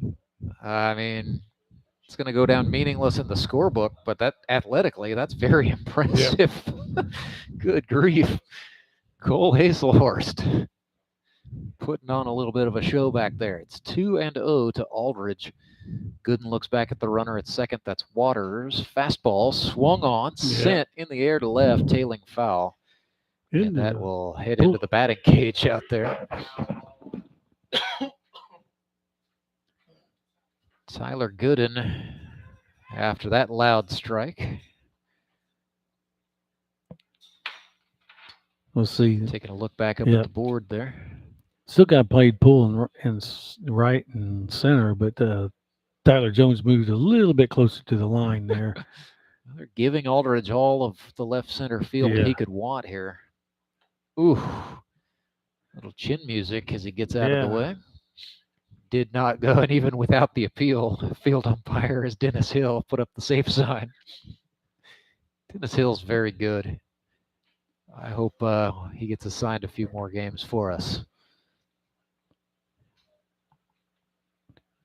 3-1.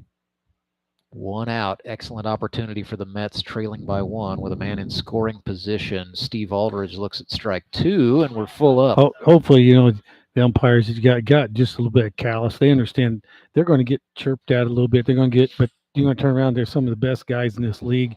It's just a matter of just playing ball, and here it comes out, and then it's over with. You know. 3-2. Struck him out looking. Aldridge not quite believing that, and he has words with the plate umpire Halcomb. Now time is called. Chaffin, the Mets manager, is going to go talk. And again, litigating just might not do much. Now, is this a conference on the mound for the Locos? Kind of looks like it. He's looking down at something. Well, that is not Chris Mesa going out there to talk. That's Chris's assistant coach. So that is Chad Link. So he is acting as the bench coach for the Locos. And yeah, this is going to be a Henry's towing pitching change. So that's going to chase Gooden, and Chandler Veet will come on. So that's a little unorthodox. Gooden just got a strikeout, but could have just said no mas. I don't know. Yeah. So nevertheless, a Henry's towing pitching change. Unless it's there. I mean, look who's coming up to bat, and Chandler knows him more. That might be a little something. A right-hander against Chaffin will go up and hit lefty. Yeah. So maybe the Mets might also make a switch here, though. Here's where I'm going to think here. We can ask Chandler here. Chandler's just going to plunk him, put him on first base. Well, that's why his nickname is the Iceman. It is not for his cold demeanor at all. Chandler Veet, one of the actually most outspoken and affable guys in this league. His nickname is the Iceman for his habit of hitting batters.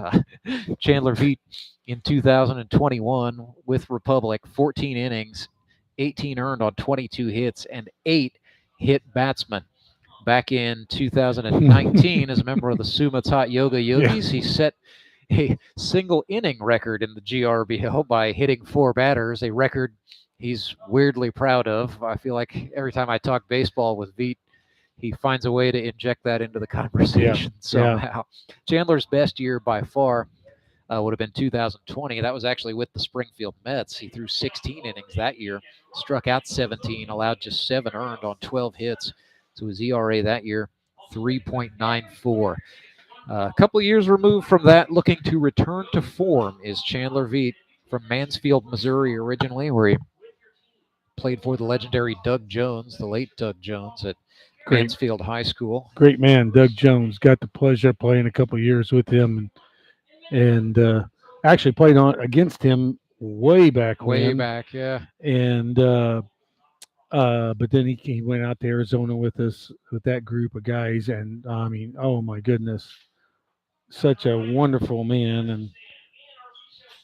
And the guys who played for him, definitely say the same thing, and Chandler Veet will do it. You'll hear Jonah Williamson do it as well. I just talk about what a privilege it was to get to play for Doug Jones, where the Mansfield Lions, they really love their baseball. Cancer took away. Yes. That's just, I mean, I don't know what more to say. It took him away too early. I mean, such a guy. But that's why we need to be prepared for that and have a trust in God there. And he did. He had good faith in that. He was enough there. Here we go. I mean, Chaffin in the box. Doug would love playing here on the hill, and he'd love to watch Chandler Veet in a big-time pressure situation, nursing a 1-run lead. It's 3-2. Locos in front, 2 outs. We are in the bottom of the 5th. Veet has just come on to relieve Tyler Gooden, and he is ahead 0-1 against Yeah, he and Brock Chaffin played travel ball together back in the day on a little barnstorming team called the Knights. Chandler speaks pretty fondly of those memories. So he swung a miss. He's down 0-2. Chaffin is down, and he should know what's coming here. That Veet curveball. He's shaking off the signs from Hazelhurst. That's interesting.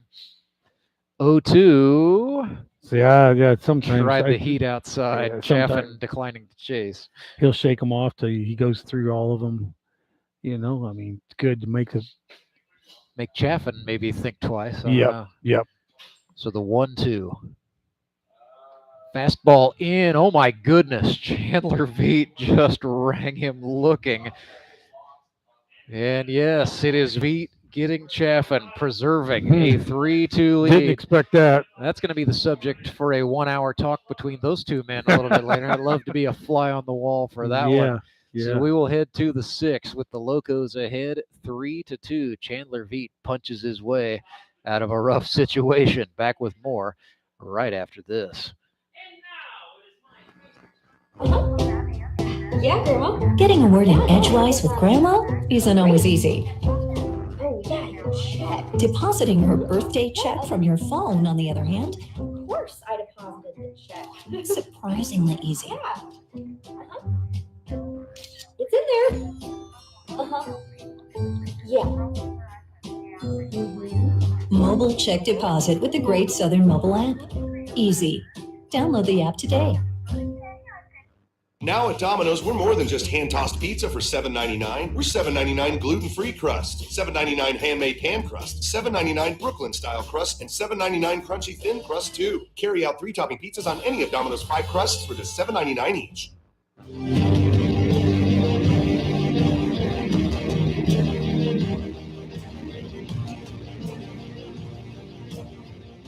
Jaren Dishman back to work for the Springfield Metropolitans, who still trail 3-2. We head to the 6th. Republic Locos out in front. It will be, looks like, Carpenter, Mesa, and Jones for the Locos, I do believe. Well, Kyle Carpenter's up. He's got the bat in his hand. He got the helmet on. Looks ready to rock and roll. Brock's back behind the plate now. We'll wonder how. Sure, he might have some things to say. Have a little open mic going on there, you know.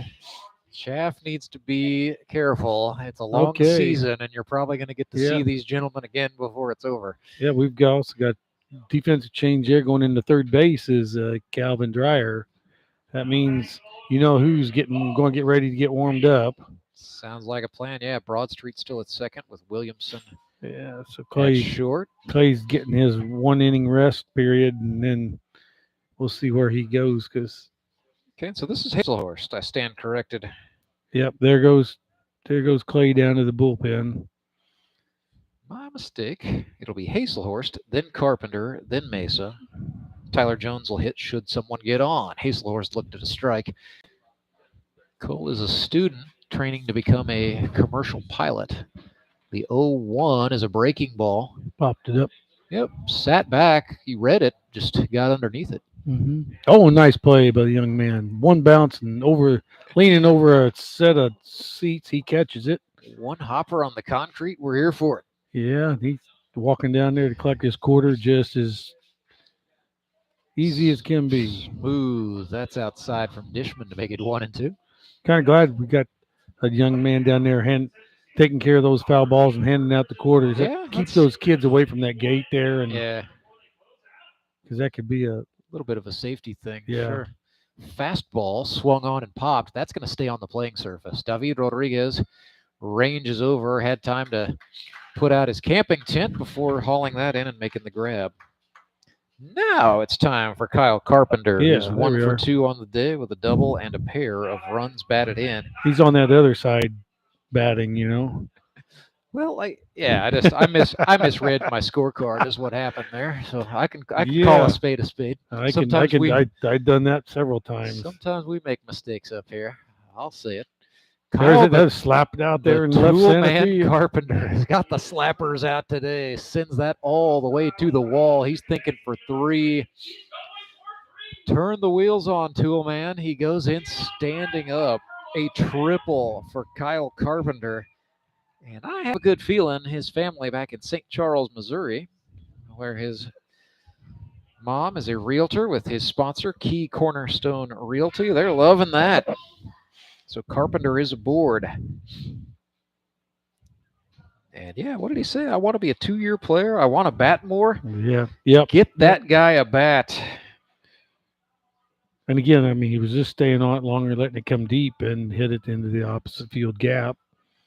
Just taking what is given. Yeah, I mean, like that. Because Dishman's throwing hard, so use that like he did against Galley, and use that. It's the old. Use their power against them. Yes, that's some ancient martial arts stuff. There, yeah, Dan. there you are. 0-1 to Mesa as he looked at a strike on the outer half. Brutally, be like water. Confucius say. 0-1, Chaffin. That's the funniest frame job I think I've seen today. No dice. It's goes back 1-1. when I'm working with young catchers. I said, guys, quit framing every pitch. And Brock, I think that was probably a statement made there. Yeah, I think he's communicating without words. Breaking pitch from Dishman. That's high. Yeah. You saw Dishman's where his hand ended up at. He didn't pull down on that pitch, and that just caused that ball to spiral. 2-1. Big exhale from Dishman. Looks over at the runner Carpenter at third. Comes home with the breaker in the dirt. Still no strike call, so 3-1 to Chris Mesa, working patiently. Infield's in. They're going to try to cut this run down. 1-run game. 1 out on the board. Fastball. That's a strike. Chaffin bounced the throw back to Dish, but no harm done. Mm-hmm. Little bounce pass. Throw back to Dishman there. I'll have to get after Brock about that. Fielders are outfield is kind of shallow as well, so that no double stuff. Breaking ball, swing and a miss. That's a big strikeout there for Jaren Dishman. That puts 2 outs up. And Tyler Guess Jones who's coming up? Yeah, it's not like it really gets easier. Tyler Jones 1 for 1 today with a double. Got hit by a pitch last time. Yeah, this Locos part of the order is pretty tough. Chris Mesa put it together for situations like this one. Doing a nice job sandwiching his rookies and his veterans, trying to get the new guys chances to hit, stuff to hit. Breaking pitch there. Yep. Didn't get the call. Looked all right. Pretty fair. 1-0. Brock couldn't pull off the Molina stuff there. He didn't frame that one as aggressively. That's outside. No framing that one. Yeah. 2-0. Working on that outside corner. Doesn't want to give Tyler anything on the inside. I think they've got it scouted. 2-0. Oh, well. Oh, that was in. That was way in. 3 balls, no strikes for Tyler Jones. Tyler now. They're playing him straight away about medium depth.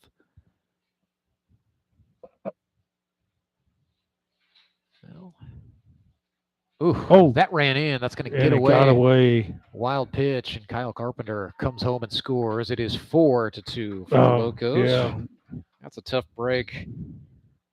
And it is also a walk to Tyler Jones. Yeah.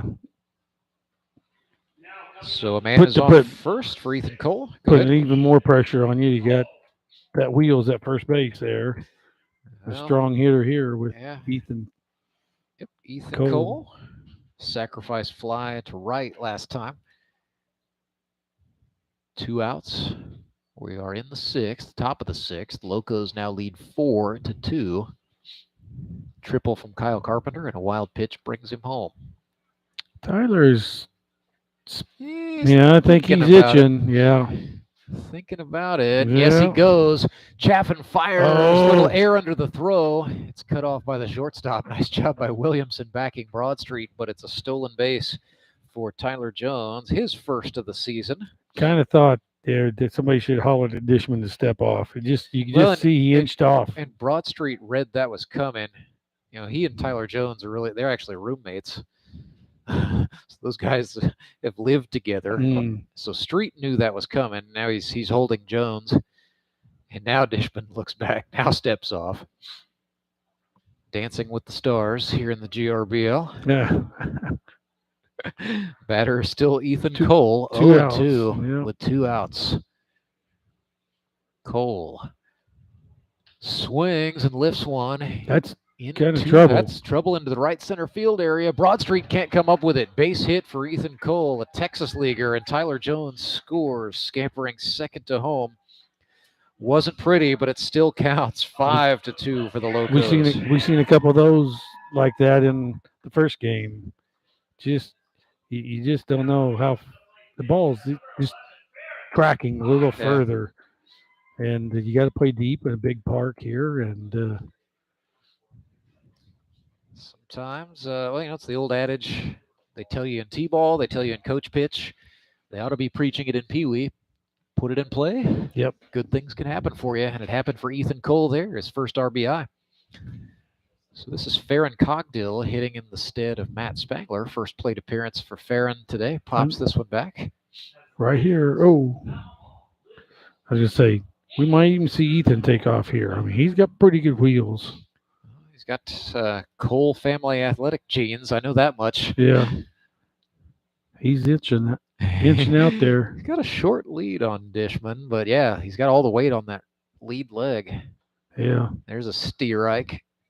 Doesn't look like he's far out there because David, he was about a step inside the line holding him on. I was like, wow.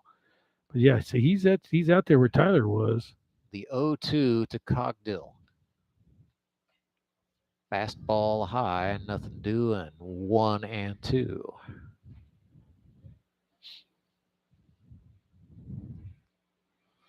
So Dishman takes a deep breath. Ethan Cole, 3-4 shuffle steps now.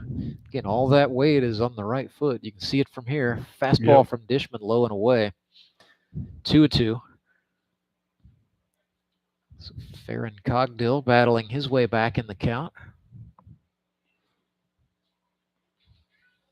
Did you say 2-2, 2-1? It's 2-2. I don't think the scoreboard's correct because he fouled one off and then he looked at a strike. Fastball, swing and miss, got him.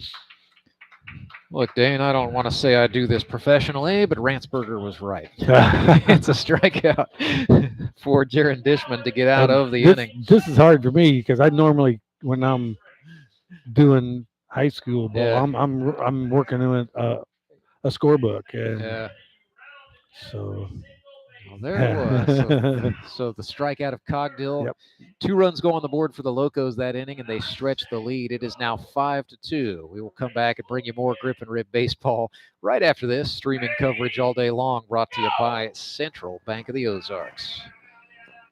When times are tough, you turn to the people you trust. For more than 100 years, Central Bank has weathered many a storm, and through it all, shown what it means to be a true community bank. Our people are working right now to keep your money moving, to keep your businesses strong, to keep our community strong. Central Bank has been named a Forbes magazine top 100 bank for 12 years in a row. When we say strong roots, we mean it. Central Bank. Strong roots, endless possibilities. Member FDIC.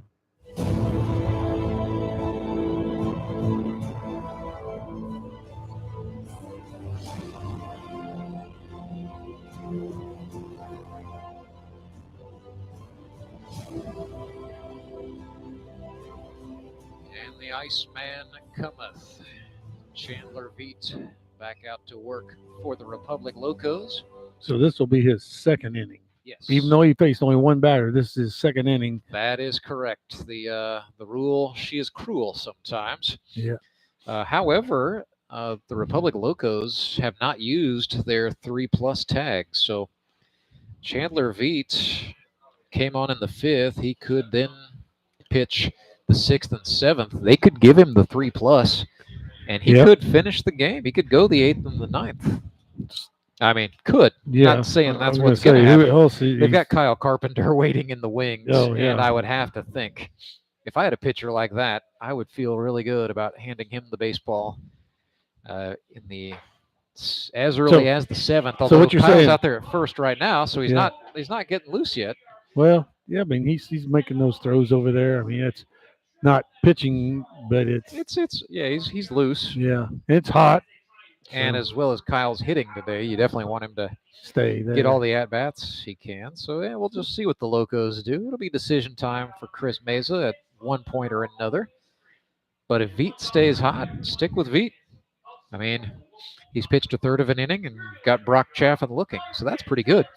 5-2 is the score. Oh, We're yeah. in the bottom of the Yeah. sixth. Now, like I said, you said there's going to be some discussion on that. Well, what is the old saying? Some cussing and discussing. I think that might be going on later. Justin Parker bats for the Springfield Metropolitans. It'll be Parker, Rodriguez, and Broadstreet for the bad boys of baseball, trailing by 3 runs. Looking to get something going against Chandler Veet, the right-hander. The bad boys. They're actually pretty good guys. It's just the black uniforms, Yeah. It's kind of like watching the now Las Vegas Raiders. Yeah. Just something about the look makes you think these guys are mean. 1-0 to Justin Parker. Second year for JP with the Mets. Swings, coming right back this back. way. I just do not believe Justin Parker from Branson, Missouri is 41 years old. Yeah. Does not look the part. Yeah. 1-1. Some guys have all the luck.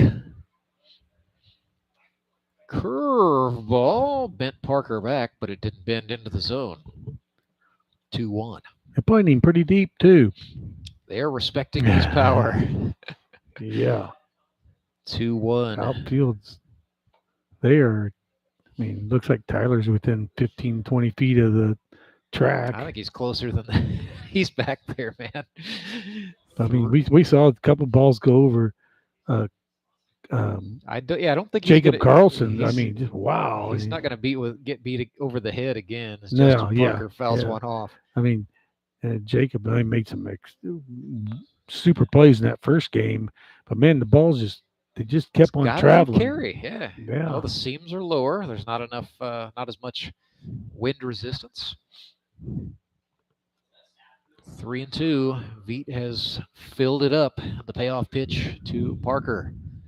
Oh, that was guess what? Didn't curve, and there it is. Chandler Veet's first hit batsman of the season. And in a big situation, I mean, yeah, it is funny. That does happen to a guy who, talks about it. Well, yeah, and I thought junk baller is not the right term Yeah. for Chandler Veet. But, he throws a lot of cement mixers, and sometimes if they don't hook up, that's what happens. Yep.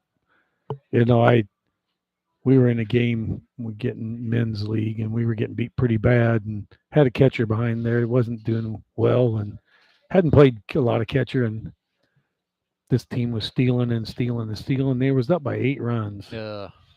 And one of my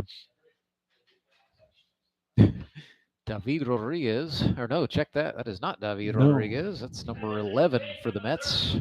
that's Justin Loudon. Fruit snacks. So going back on that, I see who's coming up, one of the good guys of the league. He looks at me, shakes his head. So it took me 3 pitches to hit him in the hip pocket, and then he's able to turn around and tell the rest of his college age teammates to not run, quit taking advantage of the guy. They just got a team of 9, and they got a catcher, And we talked about that after the game. He goes, I knew what you had to do. 0-2. Veet throws the fastball upstairs. Justin Loudon down on strikes. Throw down on get Justin back, or Parker back at first, right? Yep. That is who that is. That's We had Justin Parker. Yeah, we had 2 Justins there. 2 Harrisons, 2 Justins. These guys are not as bad as the Nixon Suckers with all the guys with G names, but it can get away from you. Oh yeah. So 1 out on the board. Speaking of Harrisons, here's one of them. Broadstreet steps in against Chandler Veet. And these 2 guys know each other very well. Harrison's going to be looking for the Veet curveball. That was the heat, and that was a strike. As we talked, the other night, mildly, wildly effective. Well, Chandler uses that to an extent here. Yes, he does. He may hit you, but he's effective with it. He has not given Broadstreet the curve that he wants. That was gas high, 1-1. I think Broadstreet might have just said something to that effect to Hazelhorst, trying to order himself a curveball to sit on. He's sitting back. Fast hands, Harrison Broadstreet. Another heater low. Chandler Veach. Now, the interesting offensive there for the Mets is no base coaches. They're doing it on their own out there on the base path. Don't have to worry about somebody missing the sign, I guess. The 1-2 curveball got him to chase. And that was way that out. was way out, and Broadstreet was fooled. Back-to-back strikeouts for Iceman Chandler Veach. And now the situation much more manageable. 5-2 is the Locos' advantage here in the bottom of the 6th. Batter is Calvin Dreyer, the city utilities worker. Lives in Lewisburg, Missouri, 27 years old. Played at North Arkansas College. Hit .328 there as a freshman. Curveball for a steer-eye. He's batting in the position for Noah. He's in the 9 spot for Williamson, Yeah. So Calvin Dreyer, veteran of the league. This is his 3rd year. Broke in with the Suckers in 2020. First year to not be a Nixa Sucker. And now Parker is going to take off, throw to second. Ooh. And they got him. Matt Spangler applies the tag. Justin Parker caught stealing by Cole Hazelhorst, the catcher, and that is 3 outs. I thought he got his hand in before the tag went down. Yeah, the throw was, Spangler had to reach back, but credit Spanky for getting the tag applied to Parker in time. So 5-2 is the score. We head to the stretch inning. Back with more right after this. It is the Grip and Rip Baseball League, live and free on YouTube. Support local, give local. We hear it all the time, and when it comes to blood donation, there's an easy way to make sure your gift is being used in your community. Donors with Community Blood Center of the Ozarks provide every drop of blood, platelets, and convalescent plasma to patients in over 40 area hospitals. How do I know why that's important? Because my youngest daughter, Joselina, is alive today thanks to local blood donors. Find out how you can help at cbco.org. Local donors, local patients. That's the Community Blood Center of the Ozarks difference.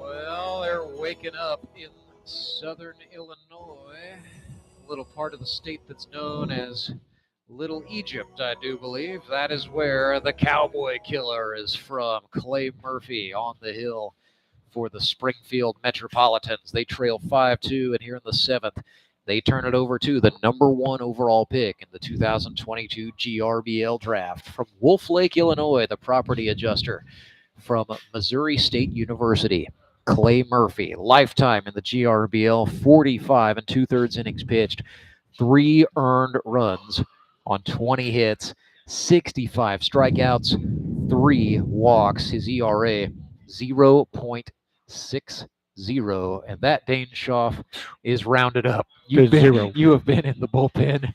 You've caught Clay Murphy. Yep. You know just how good his slider can be.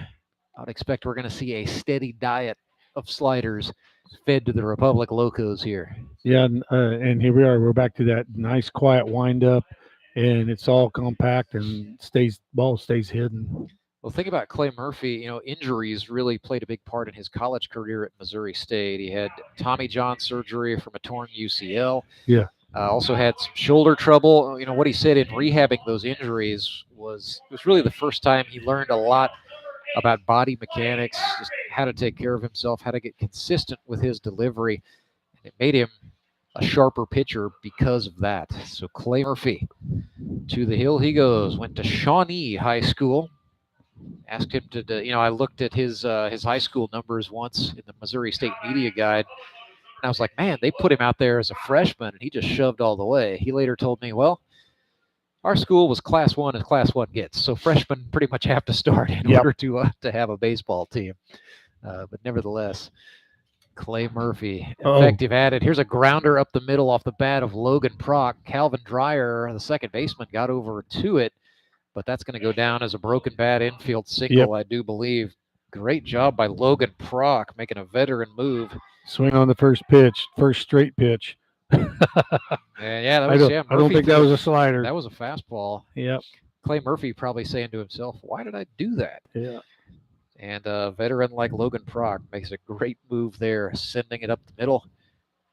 And the Mets have a man aboard. They still trail 5-2. So, excuse me, the Locos have a man aboard, leading 5-2. I'll get that right.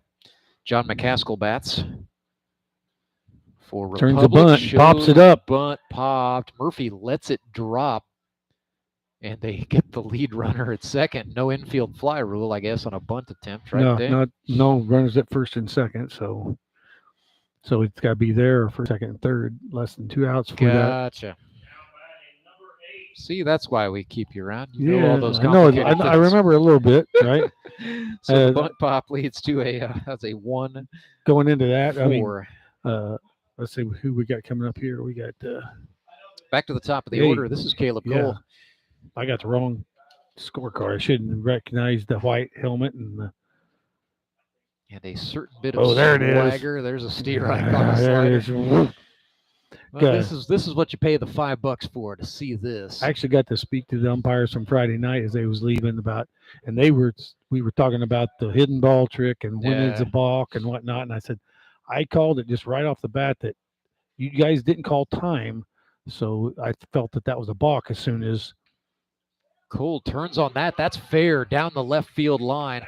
McCaskill going to the fence. Going to have a chance to turn. They hold him. I think that might be good. There's a strong arm right there. Yes, indeed. So Jonah Williamson gets the ball in. He was the cutoff man. Yep. So and 1 out. And we were talking about that balk call, and they were kind of.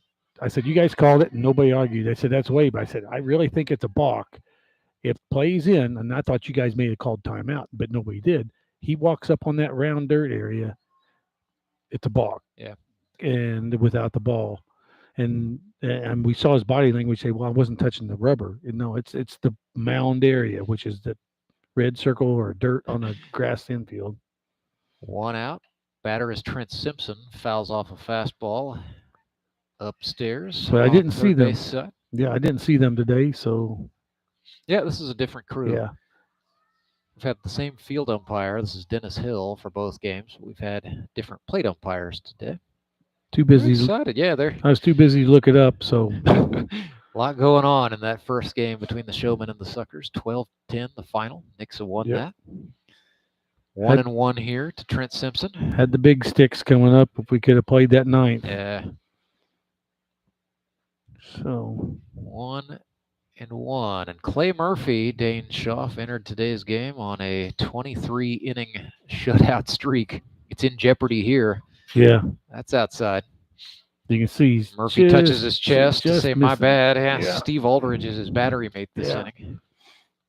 Good wall back there. They've got Justin Parker out at third now. Yeah. That's his normal position. Yes, that's his best defensive spot for sure. And he just missed catching that ball, that dive. He's looking straight into that setting sun there. 2-1 slider for a strike to Simpson, evens us up. Locos fans didn't like it. Yeah. Mets fans loving every bit of it. Aldridge, you're pretty smooth on that one. That was on the black, Dane. Come on now. Yeah. Oh, yeah. 2-2. Our advantage points skews that. Murphy comes home. Another slider struck him out. Looking. Simpson in disbelief. But those of us who know Clay Murphy know, that happens a lot. So I got to say, I did get a hit off of Clay. And he said something. And I said, well, I scouted you. I caught you for a whole year, So 2 outs. We have fun with that. I enjoy it. I've enjoyed so much the last 5 years playing ball over here. This is a good one here. Speaking of guys who caught Clay Murphy, Cole Hazelhorst did that last season for Moon City. Yep. He should know what's coming. There's the heat for a strike. Hazelhorst has seen a lot of Clay Murphy pitches from this exact vantage point. There's a little be bit of tough out difference here. eye level there, but Yeah. you know where it's coming out of his arm slot. That helps tremendously. 0-1, took him up, popped it, stays on the infield. Justin Parker takes a guess couple of what? steps in and squeezes it for the outs. So a shutout inning for Clay Murphy. Okay, yeah, another shutout inning. Imagine that. 24 is the streak and counting. Dane and I are back after the 7th inning stretch. It is brought to you by Sumit's Hot Yoga.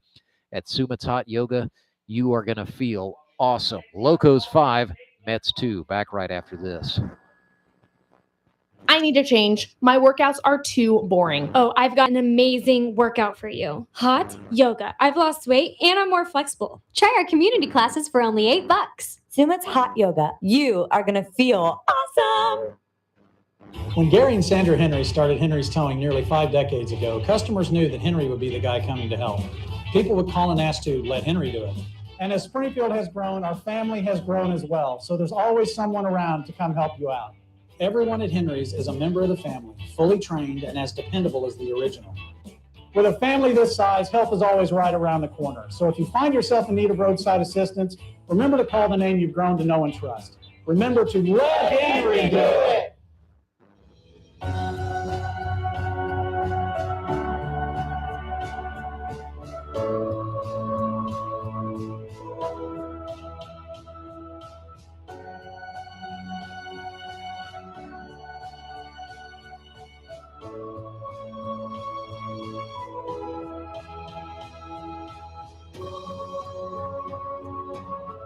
Well, we are sufficiently stretched. Chandler Veet back to the hill for the Republic Locos. We did see the lefty Kyle Carpenter go out to the pen to get loose as the Locos were batting that inning. However, Carpenter is back to his defensive position at first.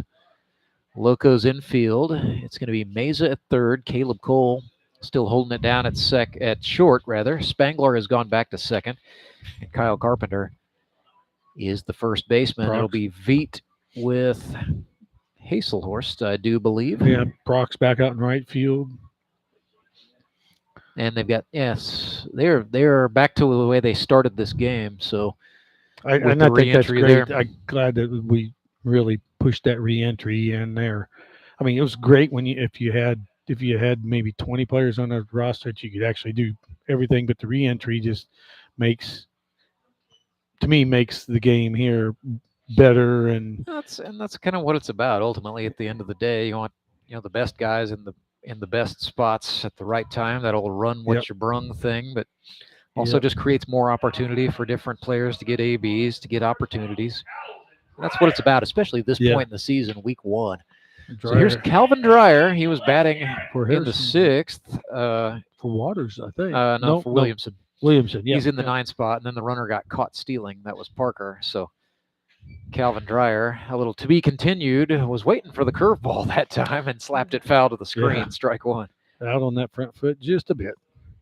Calvin's a very capable hitter. And I can tell you it gets worse as you get older. Just trust in the hands. That's just something. Tracking the ball as far as you can. And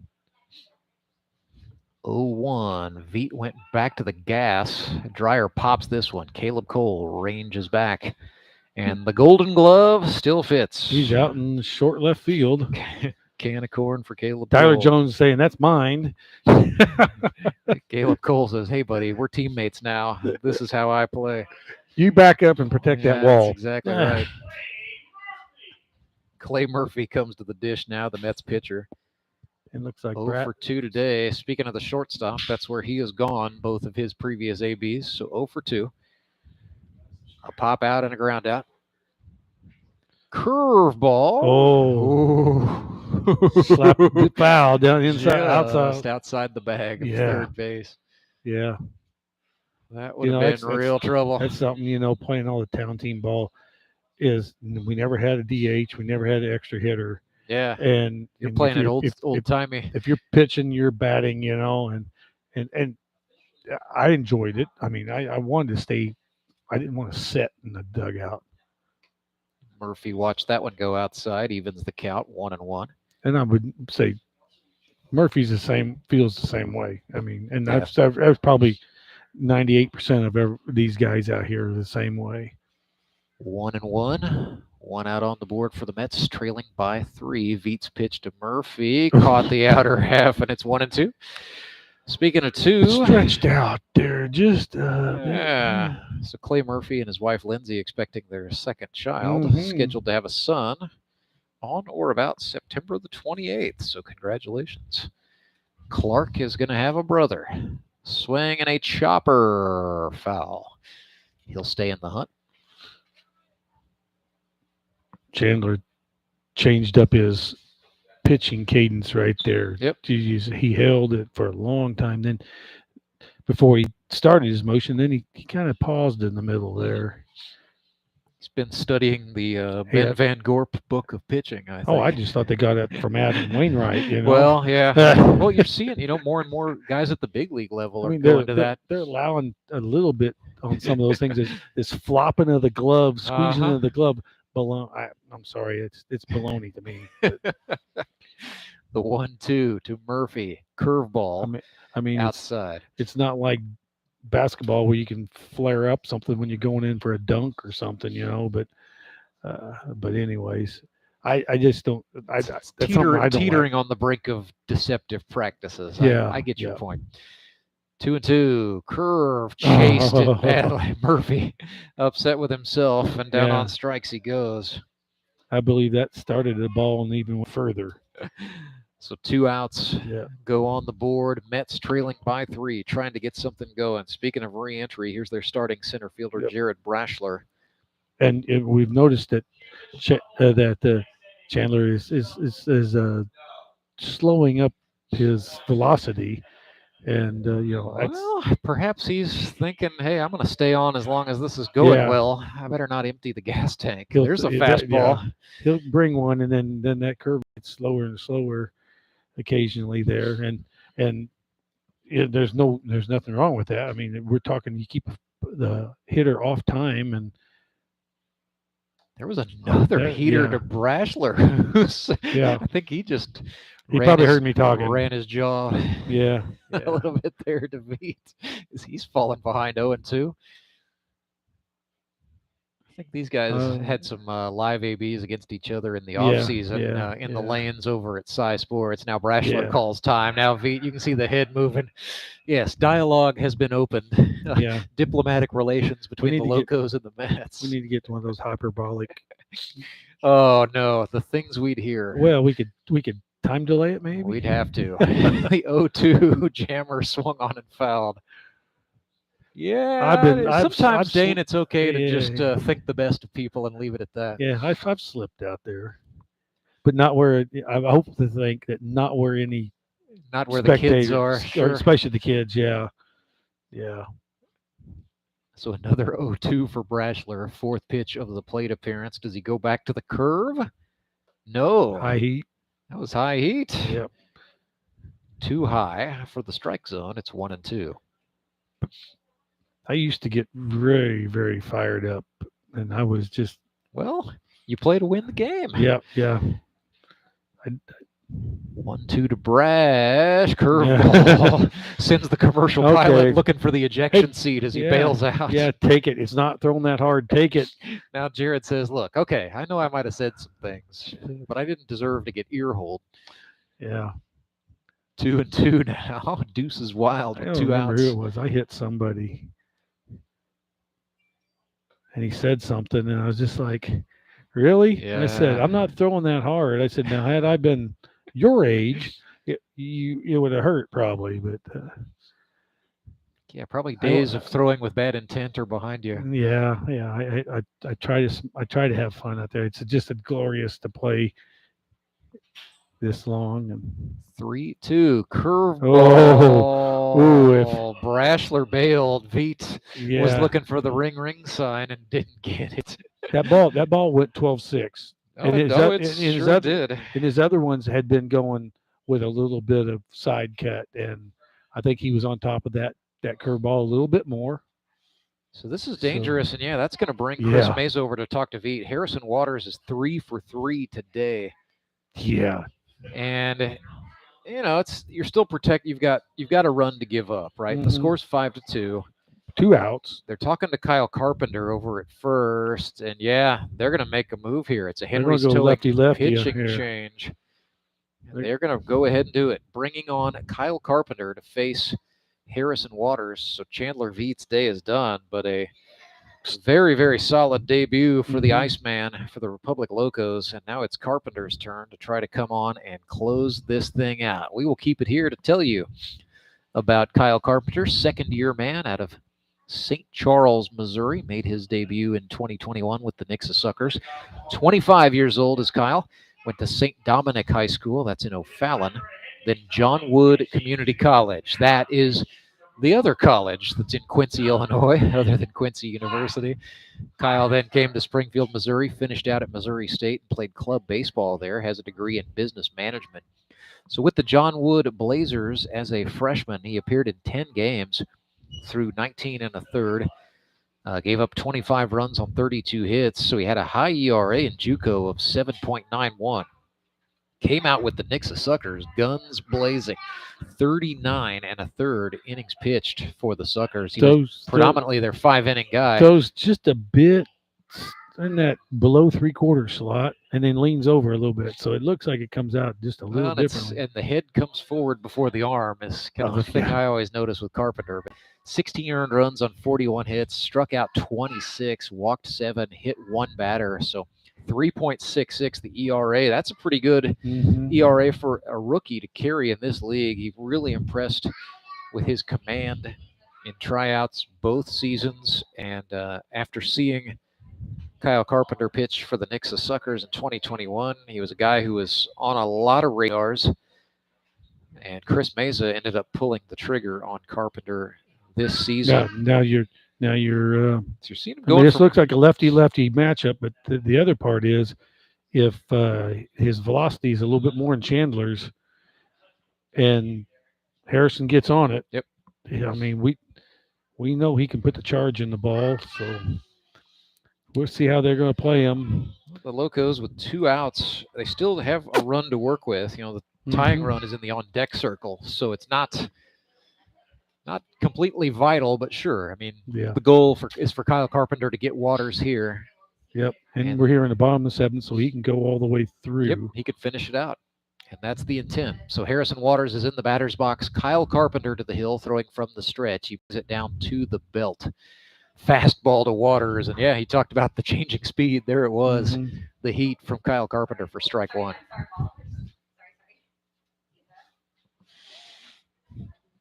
Waters back in.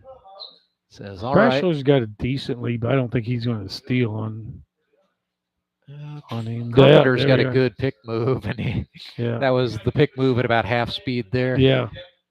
That was just, okay, because I see you. The way he throws, makes it a little quicker for him to make that flip over there. 0-1, just a 2-step lead for Brashler. Weight is on the lead leg. Swing and a miss. I think that was a slider. That hit Cole Hazelhorst awkwardly. The Locos catcher chucks his mitt in frustration. He's going to take a minute to walk that one off. He's like, one of that the other night was with Barnett. Yeah, I think they said it was his thumb. It was his thumb, not his. I thought it was up on his wrist, and that caused your whole hand to go numb. But we were talking about that today. Yep. So Cole Hazelhorst, Team Kyle Carpenter have actually played together on the Missouri State club team in the past, and I know, they also they're just friends outside of this, and they work together. They've been workout partners. Carpenter's thrown him bullpens in the off season, so it's not like this is the very first time Hazelhorst has ever seen Kyle Carpenter's slider. Right. Just one of those things that can happen in baseball there. So jam on the hand for the catcher, Hazelhorst. I think Harrison fouled it, tipped it. The 0-2 runner Brashler goes. Hazelhorst thought about the throw and then clutched it. Jet man. So a stolen base for Brash.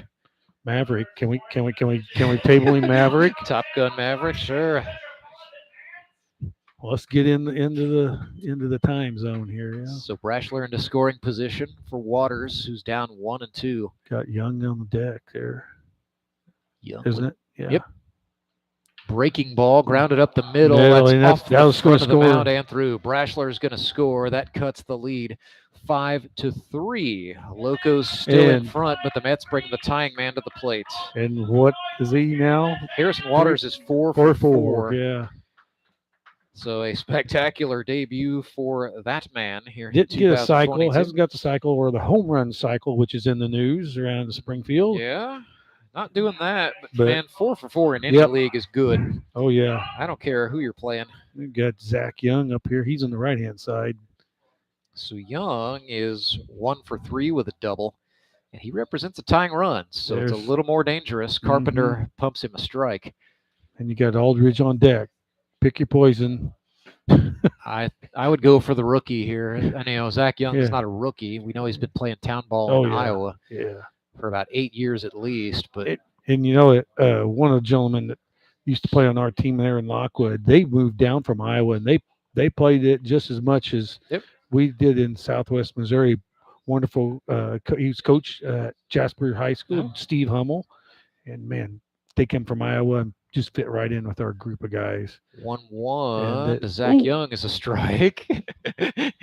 Dane Schaff, your inner umpire. I'm in battery mode now. You know, as a pitcher, you want that, but boy, the Hazelhorst kind of nonchalant that catch there. So 1-2, Carpenter. Oh, jammed him, shot. grounded back to the pitcher. Nice job by Carpenter to keep the glove down, stay over it, and the throw to first in time. So the Locos do get out of it with the lead, but Harrison Waters 4 for 4. A little back and forth between Waters and Spangler as that inning concludes.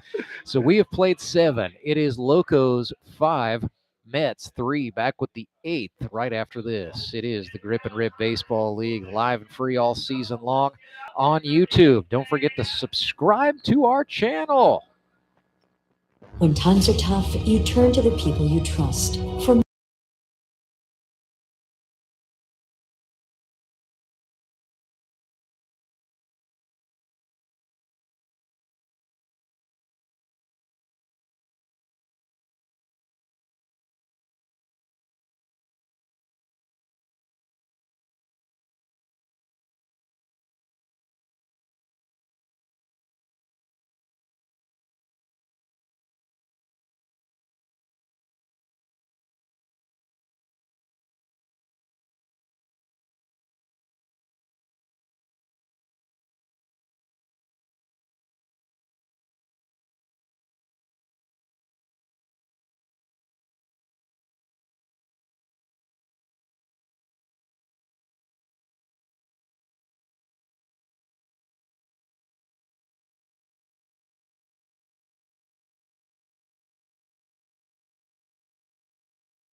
At 3 o'clock, it's the 0-1 Branson Showmen against the 1-0 Ozark Mountain Ducks. And then at 6 o'clock, the Queens Derby. It'll be the Moon City Mavericks taking on their crosstown rivals, the Springfield Metropolitans. Should be good stuff all around. Week 2 at the GRBL, just $5 gets you 3 baseball games. Kyle Carpenter looks at a strike, and he's behind Murphy 0-1. Murphy's right back on the rubber. Here we go.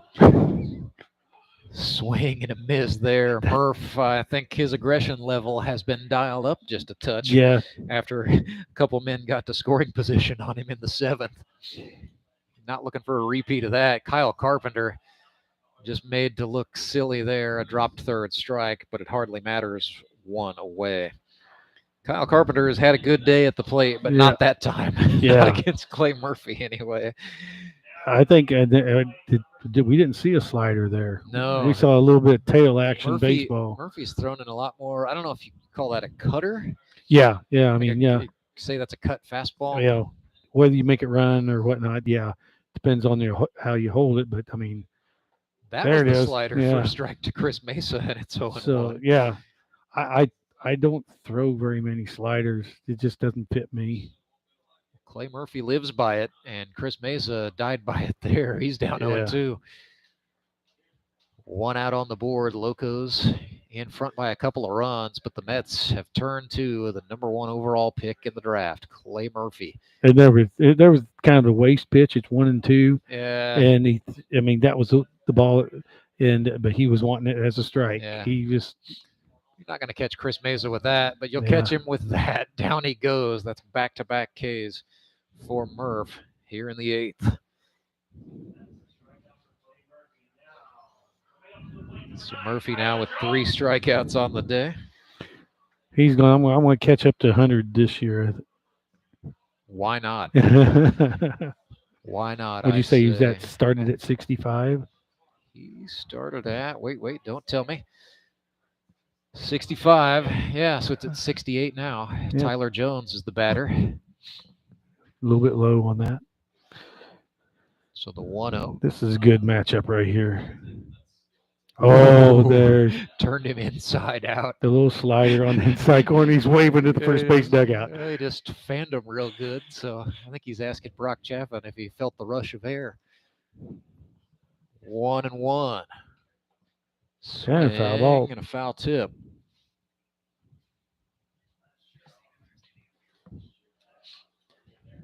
So 2 strikes to Tyler Jones. It's now 1-2. Mistake for Steve Aldridge just making sure the team was staying in control and Let's- heightened awareness. 3 outs. Why not throw it around the horn? So Why not? 5-3 is the score. Dane and I will collect ourselves. Come back to bring at the bottom of the 8th. Right after this, the Grip and Rip Baseball League, live and free all season long on YouTube. You ever wake up and feel like you're already out of energy? I haven't felt that way since I started doing yoga. You do yoga? Every morning. Best change I've ever made. Try our community classes for only $8. Sumit's hot yoga. You are going to feel awesome. Yeah, Grandma. Getting a word in edgewise with Grandma isn't always easy. Oh, yeah, your check. Depositing her birthday check from your phone, on the other hand, Of course I deposited the check. surprisingly easy. Yeah. It's in there. Yeah. Mobile check deposit with the Great Southern mobile app. Easy. Download the app today. Now at Domino's, we're more than just hand-tossed pizza for $7.99. We're $7.99 gluten-free crust, $7.99 handmade pan crust, $7.99 Brooklyn-style crust, and $7.99 crunchy thin crust, too. Carry out 3-topping pizzas on any of Domino's 5 crusts for just $7.99 each.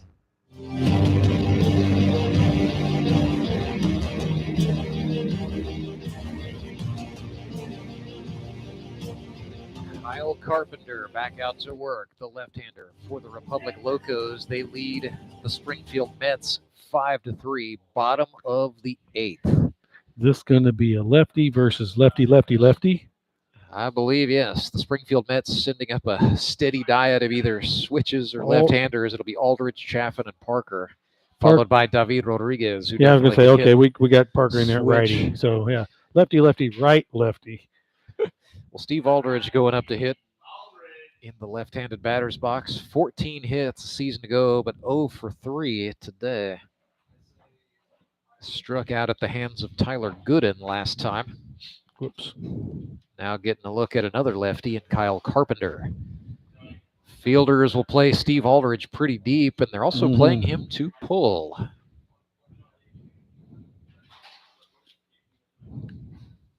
Carpenter kicks and comes home. Nothing doing there. It's 1-0. And that is Gooden playing first base for the Locos. Woo! Carpenter ran that way. Steve Having fun. Little twinkle toes dance out of the batter's Yeah. box. Almost wore one. He's got Proc back to right. Yeah, and then it's Simpson in center with Jones Yeah. in left. Yeah, it's the way they started the game, but for Carpenter on the hill and Right. Tyler Gooden at first. Oh, there's a nice one. That was a great pitch. A slider on the inner half to Steve Aldridge.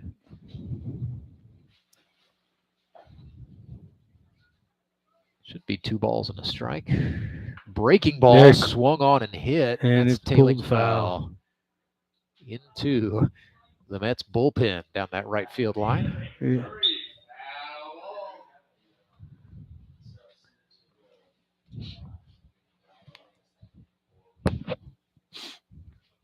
Missed the hands on the plate umpire, Josh Halcomb there. It's either 1-2 or 2-2. Yeah, I 2 think it's strike 2. count here. Oh, golf swing inside out as Steve Aldridge sends one up. Staying alive. Love this. This is, I think it's 2. I believe it is 2-2. I think it had the one way inside, but he had the first pitch was out. Yeah, that's right. We're right, Dane. I think so. We're never wrong. Breaking ball way out. We'll find out now. That's going to fill him up. We're all out of. Hazelhurst is looking a little tired behind the plate, and yeah, we've run out of baseballs as well. So Cole shakes it off. He'll send Carpenter that one, but man in charge going to go get some more baseballs. Should be 3-2. Nobody out for Steve Aldridge. Yep. 3-2. 3-2. Full house. Payoff pitch coming. Fastball swung on, lifted into left field. Tyler Jones is tracking like he's underneath it, yeah. And he will make the catch. Stylish fielder, that Tyler Jones, makes the grab, and it's 1 away. It'll be Chaffin. 0 for 2, struck out looking last time. Likes to face the lefties, does Chaff.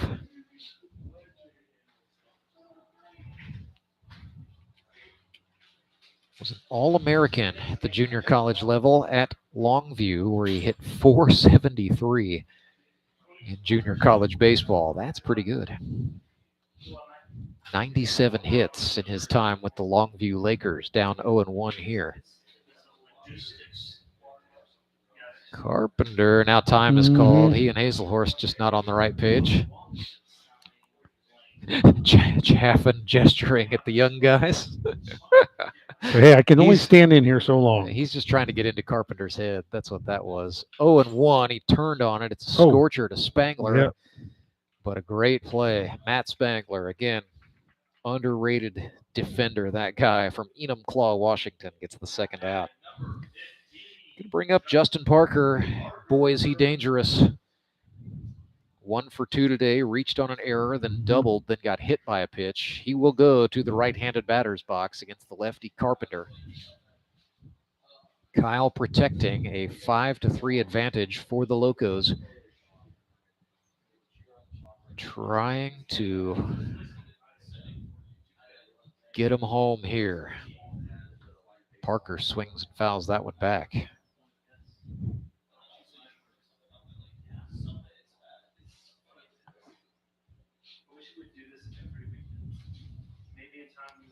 Two-run games all weekend long. Gotta love it. We're getting close to 8 more minutes. Well, they started this one late. Oh, did they? Yeah, so it was a 4:15 first pitch approximately. So we got a little time. 4:15? 3:15. 3:15. Yeah, you're right. So getting close. 6, yeah, 6. But if we start the 9th, I would imagine they'll let them finish the 9th. I didn't realize it was that close. 0-2 to Parker, swung on. Oh, this is close. Yep. That's getting out just a couple feet beyond the fence, outside the reach of Tyler Gooden, the first baseman. A little gust from the west perhaps would have done it, but it got out. Oh. Some assorted ugliness behind the plate there. Yeah. Don't normally try to throw the ball to the umpire. No, that's not smart. Parker reaches out and pokes it. Spangler will call for it on the infield, and the Locos second baseman makes the catch. So we will go to the 9th. 5-3 is the score. Republic Locos in front of the Springfield Mets. Dane and I are back with the 9th inning right after this. It is the Grip and Rip Baseball League, live and free on the Tony Lewis YouTube channel. Do you want to do more? Are you feeling called to help? Some will just hang on. Others will raise their hand to truly help. Phoenix Home Care is looking for raised hands. Phoenix Home Care and Hospice needs help. Phoenix Home Care is hiring immediately for caregivers who want to help people live life with dignity in their own homes. Take this time of crisis to seize an opportunity. Go to phoenixhomehc.com and click on the Careers tab. Be different. Make a difference. Choose Phoenix. Phoenix Home Care and Hospice. I choose Phoenix.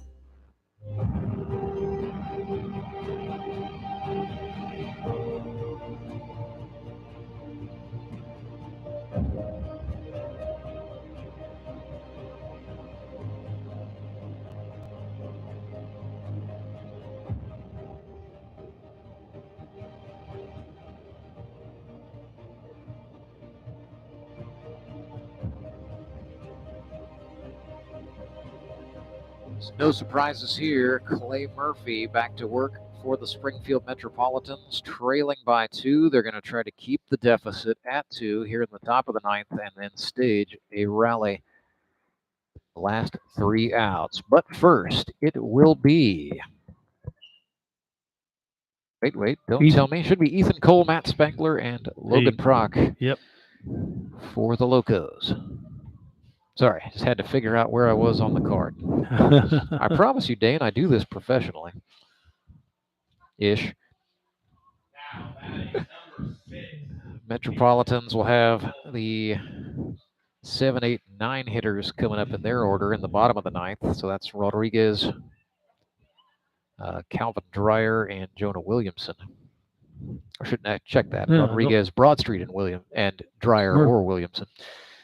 But first things first, this is Ethan Cole. His first look at Clay Murphy is a slider for a strike. Yeah. And this is the Murphy formula. When he doesn't know the guy, you're going to see slider, slider, fastball. You can almost set your watch to it. And it doesn't even matter if you know it's coming. Except that was a fastball. Ethan Cole grounds it to short. Oh, man. Nice pick there by the Metropolitans that was shortstop. Harrison. That is Broadstreet playing short. He kind of gloved that kind of funny. I don't know if he took a bad. I just didn't expect to see his glove turn that way. Didn't quite get the hop he wanted, but a nice play nonetheless. Farron Cogdill makes his second plate appearance. 0 for 1 today. So Williamson's out defensively. There it is. There's the slider for a strike. Yep. Yeah, they've lifted Williamson. Could just be giving him a rest in the heat. Another slider. That missed high for a ball. Slider again. I'd throw it. Oh, that was heat. Yeah, he's missing high. 2-1 here. It's Farron Cogdill, 36-year-old rookie, getting a good look at Clay Murphy.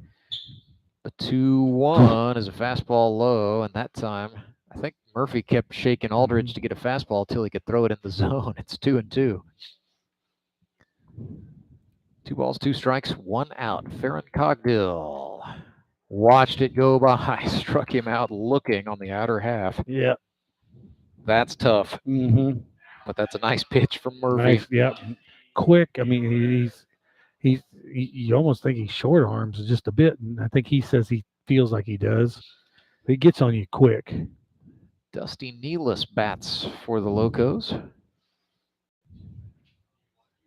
Kickapoo high, looked at a slider down. Just a bit low.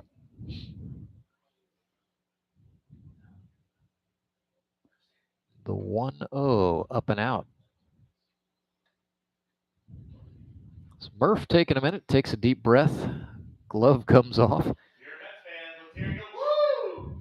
Yeah. Just telling, he's just a little frustrated with himself. Mm-hmm. But if this is a rough outing for Clay Murphy, the Mets still have to feel pretty good about it. There's a steer-ike thrown. 2 balls, 1 strike to Dusty Nealis. 2 outs on the board. They're leading by 2. Top of the 9th. Swing and a miss. Evens us up. Yep. 2-2. Yeah, I knew that was close. Yeah, I'm expecting front door slider here. Yeah, open stance here would tie him up. Instead, he ran a fastball in that's fouled back. I am stunned at how many fastballs Clay Murphy has thrown. Early in the season. Well, maybe he knows something I don't know. Yeah. Well, and maybe he's just setting that stage there. You know, he's got the one pant leg up, one pant leg down thing going on there. Well, he started out with high socks. Yeah. So here we go, another 2-2.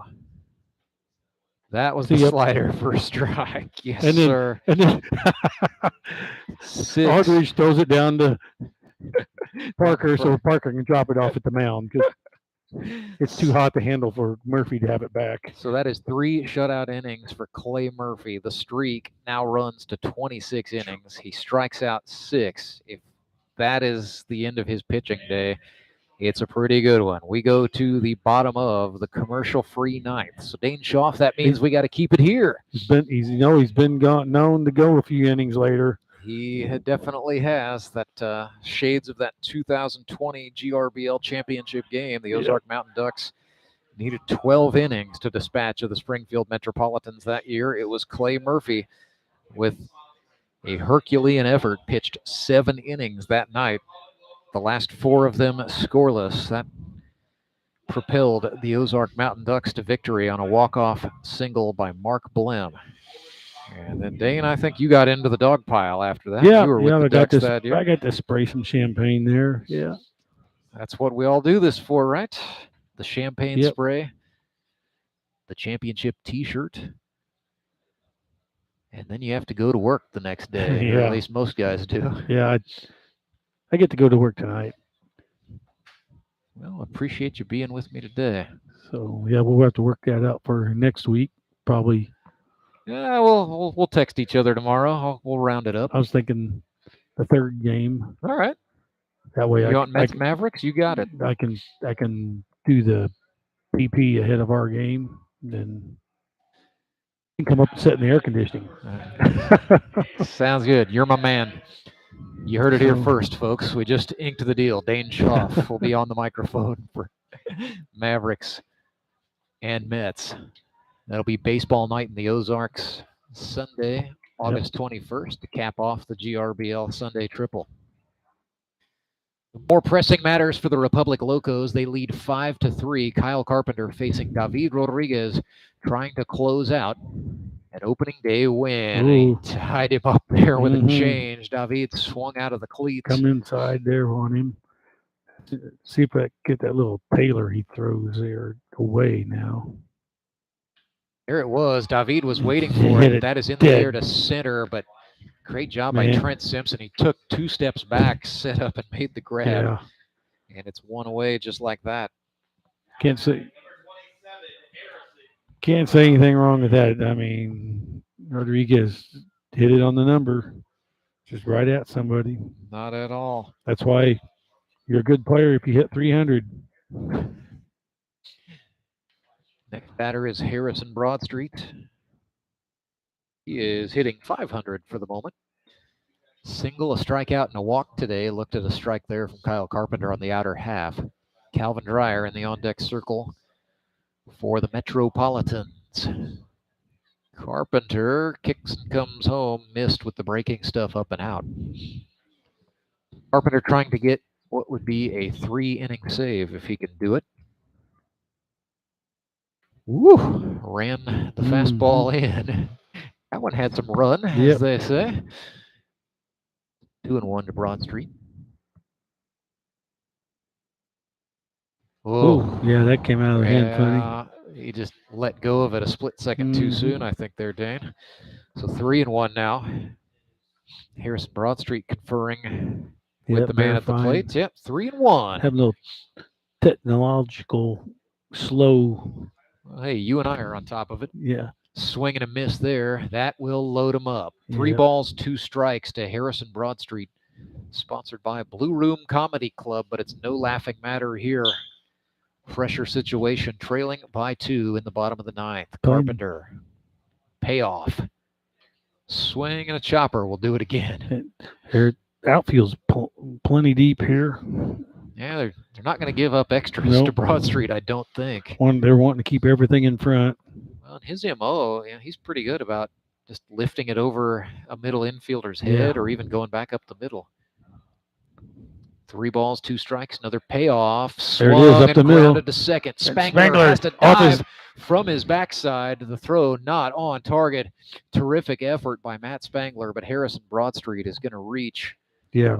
Waiting to see how they score this. That's an infield single, and I think that's a nice call. Yeah. He threw from laying down position. Yeah, I mean, it would have been just an astronomical highlight if he could have got it. But here comes the tying run to the plate. That's Calvin Dreyer, 0 for 1 today. Now batting with Broadstreet at first. Still 1 out for the Metropolitans. Bottom of the 9th. Calvin Dreyer, third-year man, facing the second-year pitcher Kyle Carpenter.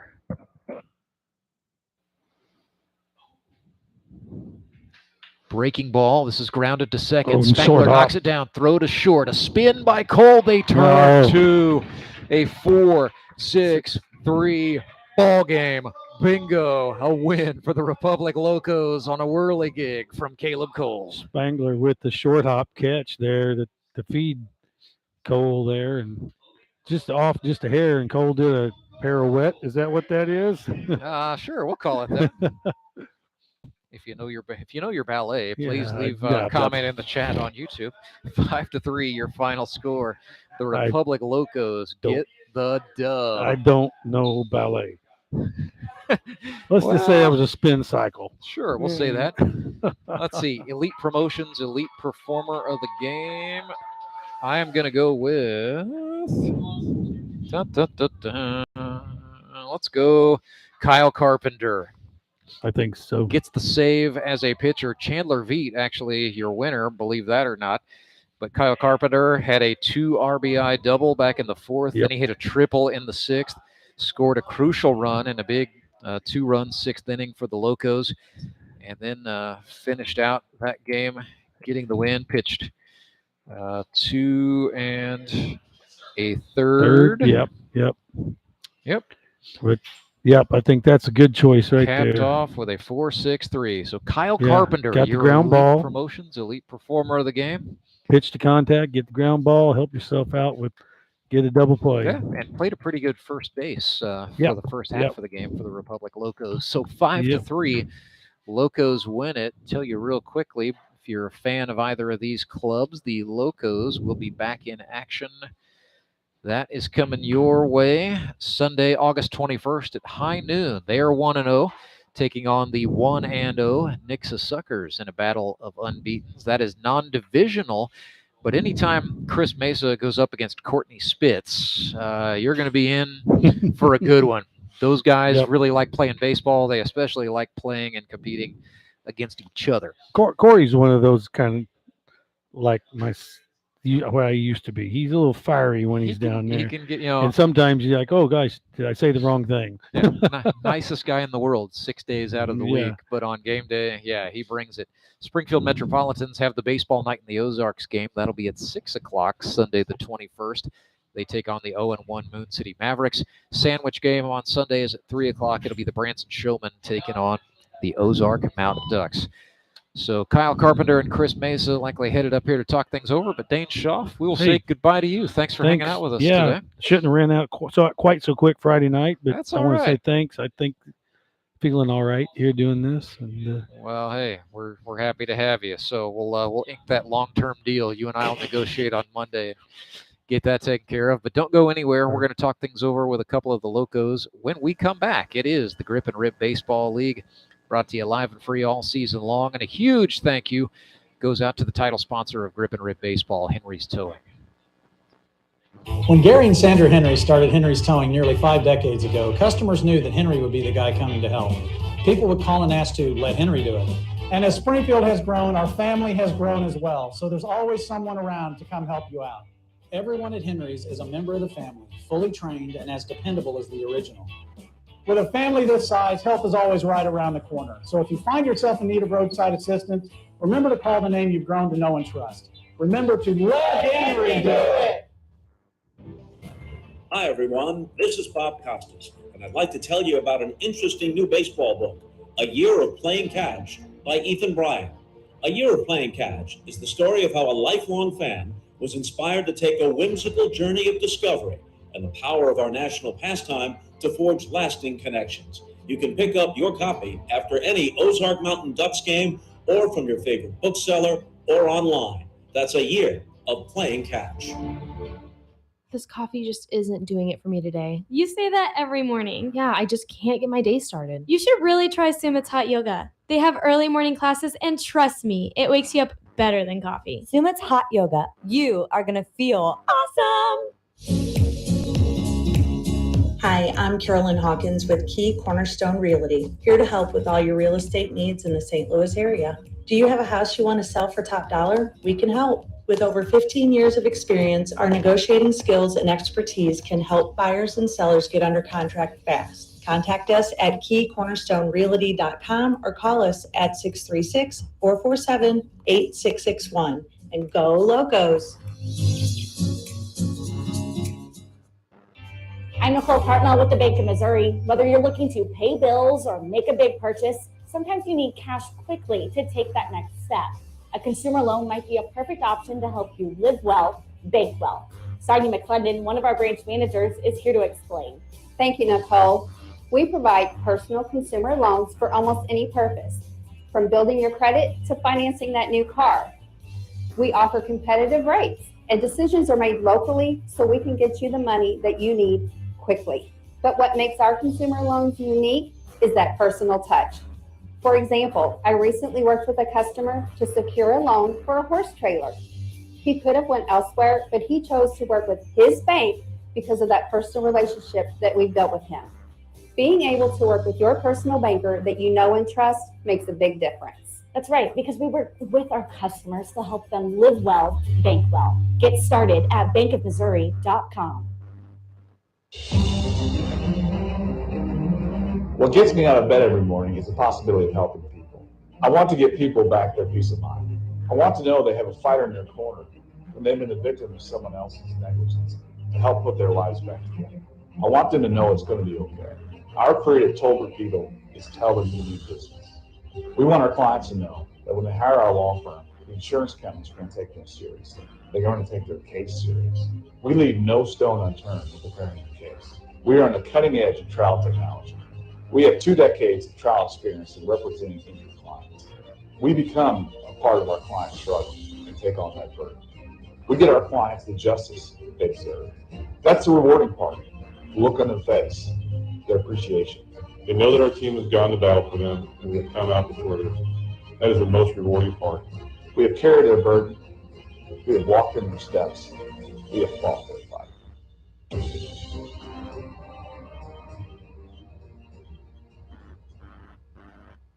Now at Domino's, we're more than just hand-tossed pizza for $7.99. We're $7.99 gluten-free crust, $7.99 handmade pan crust, $7.99 Brooklyn-style crust, and $7.99 crunchy thin crust, too. Carry out 3-topping pizzas on any of Domino's 5 crusts for just $7.99 each. Do you want to do more? Are you feeling called to help? Some will just hang on. Others will raise their hand to truly help. Phoenix Home Care is looking for raised hands. Phoenix Home Care and Hospice needs help. Phoenix Home Care is hiring immediately for caregivers who want to help people live life with dignity in their own homes. Take this time of crisis to seize an opportunity. Go to phoenixhomehc.com and click on the Careers tab. Be different. Make a difference. Choose Phoenix. Phoenix Home Care and Hospice. I choose Phoenix.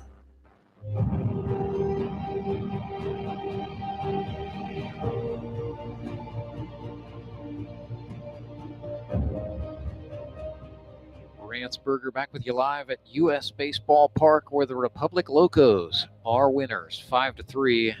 They defeat the Springfield Metropolitans, so the Locos improve to 1-0 on the season. Mets fall to 0-1. Let's give you a little bit of a scoring recap here in this one.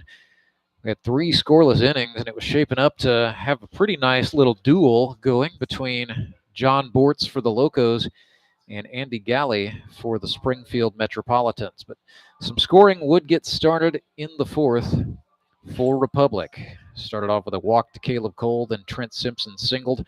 Cole Hazelhorst got hit by a pitch, and then Kyle Carpenter drove in a couple of runs with a double out to left center field. A 2 RBI shot made it 2-0. So after a strikeout and another hit batsman, Ethan Cole made it 3-0 with a sacrifice fly RBI. Locos carried that 3-run lead for just a minute before the Springfield Mets would answer back in the fourth.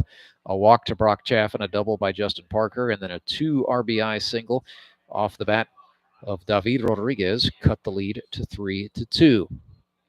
A little bit of back and forth before the 6th inning happened, and that would be when Kyle Carpenter would strike again. He hit a triple. Then after a strikeout, we saw a wild pitch that made the score 4-2. Then Tyler Jones walked on that wild pitch. And then it was Ethan Cole, an RBI single, following a stolen base to make the score 5-2 for the Locos. And those runs would hold up. Metropolitans did strike in the 7th inning with 2 outs. Jared Brashler drew a walk, and then Harrison Waters, who was 4 for 4 on the day for the Springfield Metropolitans, would single and drive in a run. That made the score 5-3. Republic Locos would hand the ball to Kyle Carpenter, who pitched very well. The run he gave up was not charged to him. That's going to be charged to Chandler Veet, but Veet is the winning pitcher today. Carpenter is going to be credited with the save. And then Kyle Carpenter able to get 7 consecutive outs to close out the win, including a magnificent 4-6-3 double play for the final play of the game. And a fellow who was involved in that is first member of the GRBL Hall of Fame. That would be Caleb Cole. And Caleb, talked me through that last play there. It was Spangler to Cole to Gooden with a little dance move thrown in between. Well, the Spangler and Cole, we've turned a lot of double plays in 7 years, I think, or since, I don't know how long. I think Spangler's been here 6 or 5 out of the 7 years. So we've turned a lot of double plays, been on 3 different years. But during that play, he kind of hit it to his right a little bit. When I was set up for the swipe across the back of the bag, and he kind of threw me off to the left a little bit, I think, and I just moved my body the way it moved. Go with the flow. I just went with the flow. Yeah. Let's bring in your manager, Chris Meza. Chris, you guys get a hard-fought 5-3 win in the heat against the Springfield Mets. And congratulations, you are now in sole possession of first place in the GRBL North. So how does that feel? It feels good. I mean, we came into this knowing they had a pretty good offensive lineup. I felt like I went really pitch heavy and defense heavy in the draft, and hoping that we can string some offense together, and we did today. So I'm just kind of hoping that we're going to continue to do that, because I feel like we're going to be pretty good on the bump. And obviously we got these guys up the middle making plays like that to end games. I think we'll be all right defensively. Yeah, what can you guys say for the work of your starter, John Bortz, giving you 3 shutout innings to get it going? I like it. Bortz is he's die-hard pitcher, man. He gets his body warmed up before the game. He really takes it serious, and also a great teammate too. In the dugout, he's giving high fives, and he did his job today. I don't know about me, player of the game though. Kyle Carpenter had a heck of a game. That's who we gave it to on the broadcast, actually. Good. But you're a Hall of Famer, and I'm not gonna tell Caleb Cole you have to leave. Well, I appreciate it, but he had a heck of a game for us too. So yeah, Kyle Carpenter, guys. He had 2 hits. Let me find his spot on the card here. Yeah, he had a 2 RBI double out to left center field in the 4th. He tripled in the 6th and scored a run. So 2 for 4 at the dish. And then, of course, he gets the save. So Chris wanted to go back to the 5th inning. You had Tyler Gooden out there on the hill, kind of clinging to the lead. Let's talk about that decision to lift Gooden with 2 outs in the 5th. You hand the ball to Chandler Veet facing Brock Chaffin. Yeah, I think the biggest thing there was because we got, I don't know, you guys forgot to miss it in the introduction, but we got a guy that's going to be helping out, Chad Lincoln. I looked in the dugout; he was keeping pitch count, so he threw me out a number I didn't like, honestly, just being in that situation. So I pulled the trigger there. I've been doing this a long time, whether it's with men or with high school kids. I feel like sometimes there's just that gut instinct. Gave the ball over to the right-hander to face Brock. Figured he could keep him off balance. They know each other well enough, and we did, and we got out of it. So Caleb, how big was it for you just to get a hit? And then today, another guy who got a hit would be your brother Ethan Cole. Yeah, I'm proud of him. He's put in a lot of time to make this league, and I think he takes a lot of pride in being able to wear the jersey. And hopefully, one of these days, he's up in this booth. When was the last time you guys played on a team together? 14 years. I was a freshman. I got moved in up high school. Yep, I got moved up as a freshman on varsity. Never played, but both my brothers were on varsity, and they got to start. But it was first time in school history 3 brothers were on the team 14 years ago. I'm sure they're watching you guys play back in Lee's Summit. I thought about, your mom said something about that on Facebook. I was going to say, well, which one's your favorite? But I decided, some comments are just best left unsaid. Sure, a day like today, she's proud of both of you. Yeah, she is. Well, if Ethan's the better looking one, then that's what I was told. I bet Caleb's probably the favorite.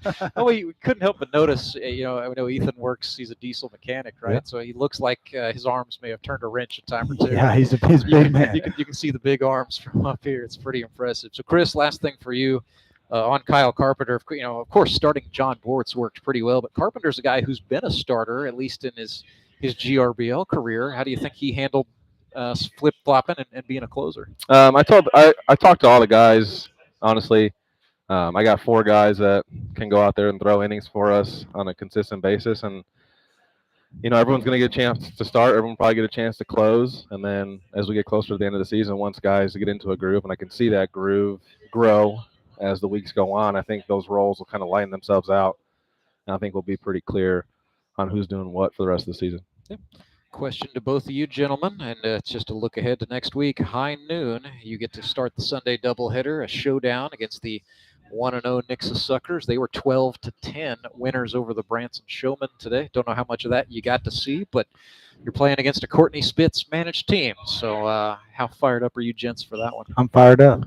Courtney's a competitor, and I think our entire team are competitors, and I think we're gonna take it to them. Chris Meza, it's no secret, Courtney Spitz is something of your arch nemesis. Yeah, he is. In the GRBL, me and Spitz go way back. But I think he's got a good team. I mean, they came, they had their ups and downs today. I think having Josh there at the front end really is kind of a stamp on those 5 innings. I mean, I had him last year, MVP. Like, he does it all. Yeah. So, but I think our offense is going to be ready for it. But I'm mostly just prepared for our pitching and defense to go out there and do again what we did this week. Sounds good. I'll let you guys go get cooled off and get hydrated. The Republic That's right. Locos. Thanks for having us, France. Thanks, France. Appreciate it. Winners today, that's Caleb Cole and Chris Meza. 5-3. They get the dub, defeating the Springfield Metropolitans. So that's going to chase us. Not before one quick opening weekend recap. Ozark Mountain Ducks winners on Friday night over Moon City. They won that game 5-3, incidentally. Then it was the Nixa Suckers 12-10, defeating the Branson Showmen. Led that game at one point 11-0. Had to stave off a comeback, but they held on. 12-10, they won it to improve to 1-0, and then the Republic Locos defeat the Mets 5-3. So the Locos at 1-0, first place in the GRBL North. So today's game has been produced and directed by Derek Psycho with some assistance from Nick Hooper. My partner for this one was Dane Schaff. For Commissioner Tony Lewis and for all of us here at the Grip and Rip Baseball League and at US Baseball Park, my name is Rance Berger. Good night from Ozark, Missouri.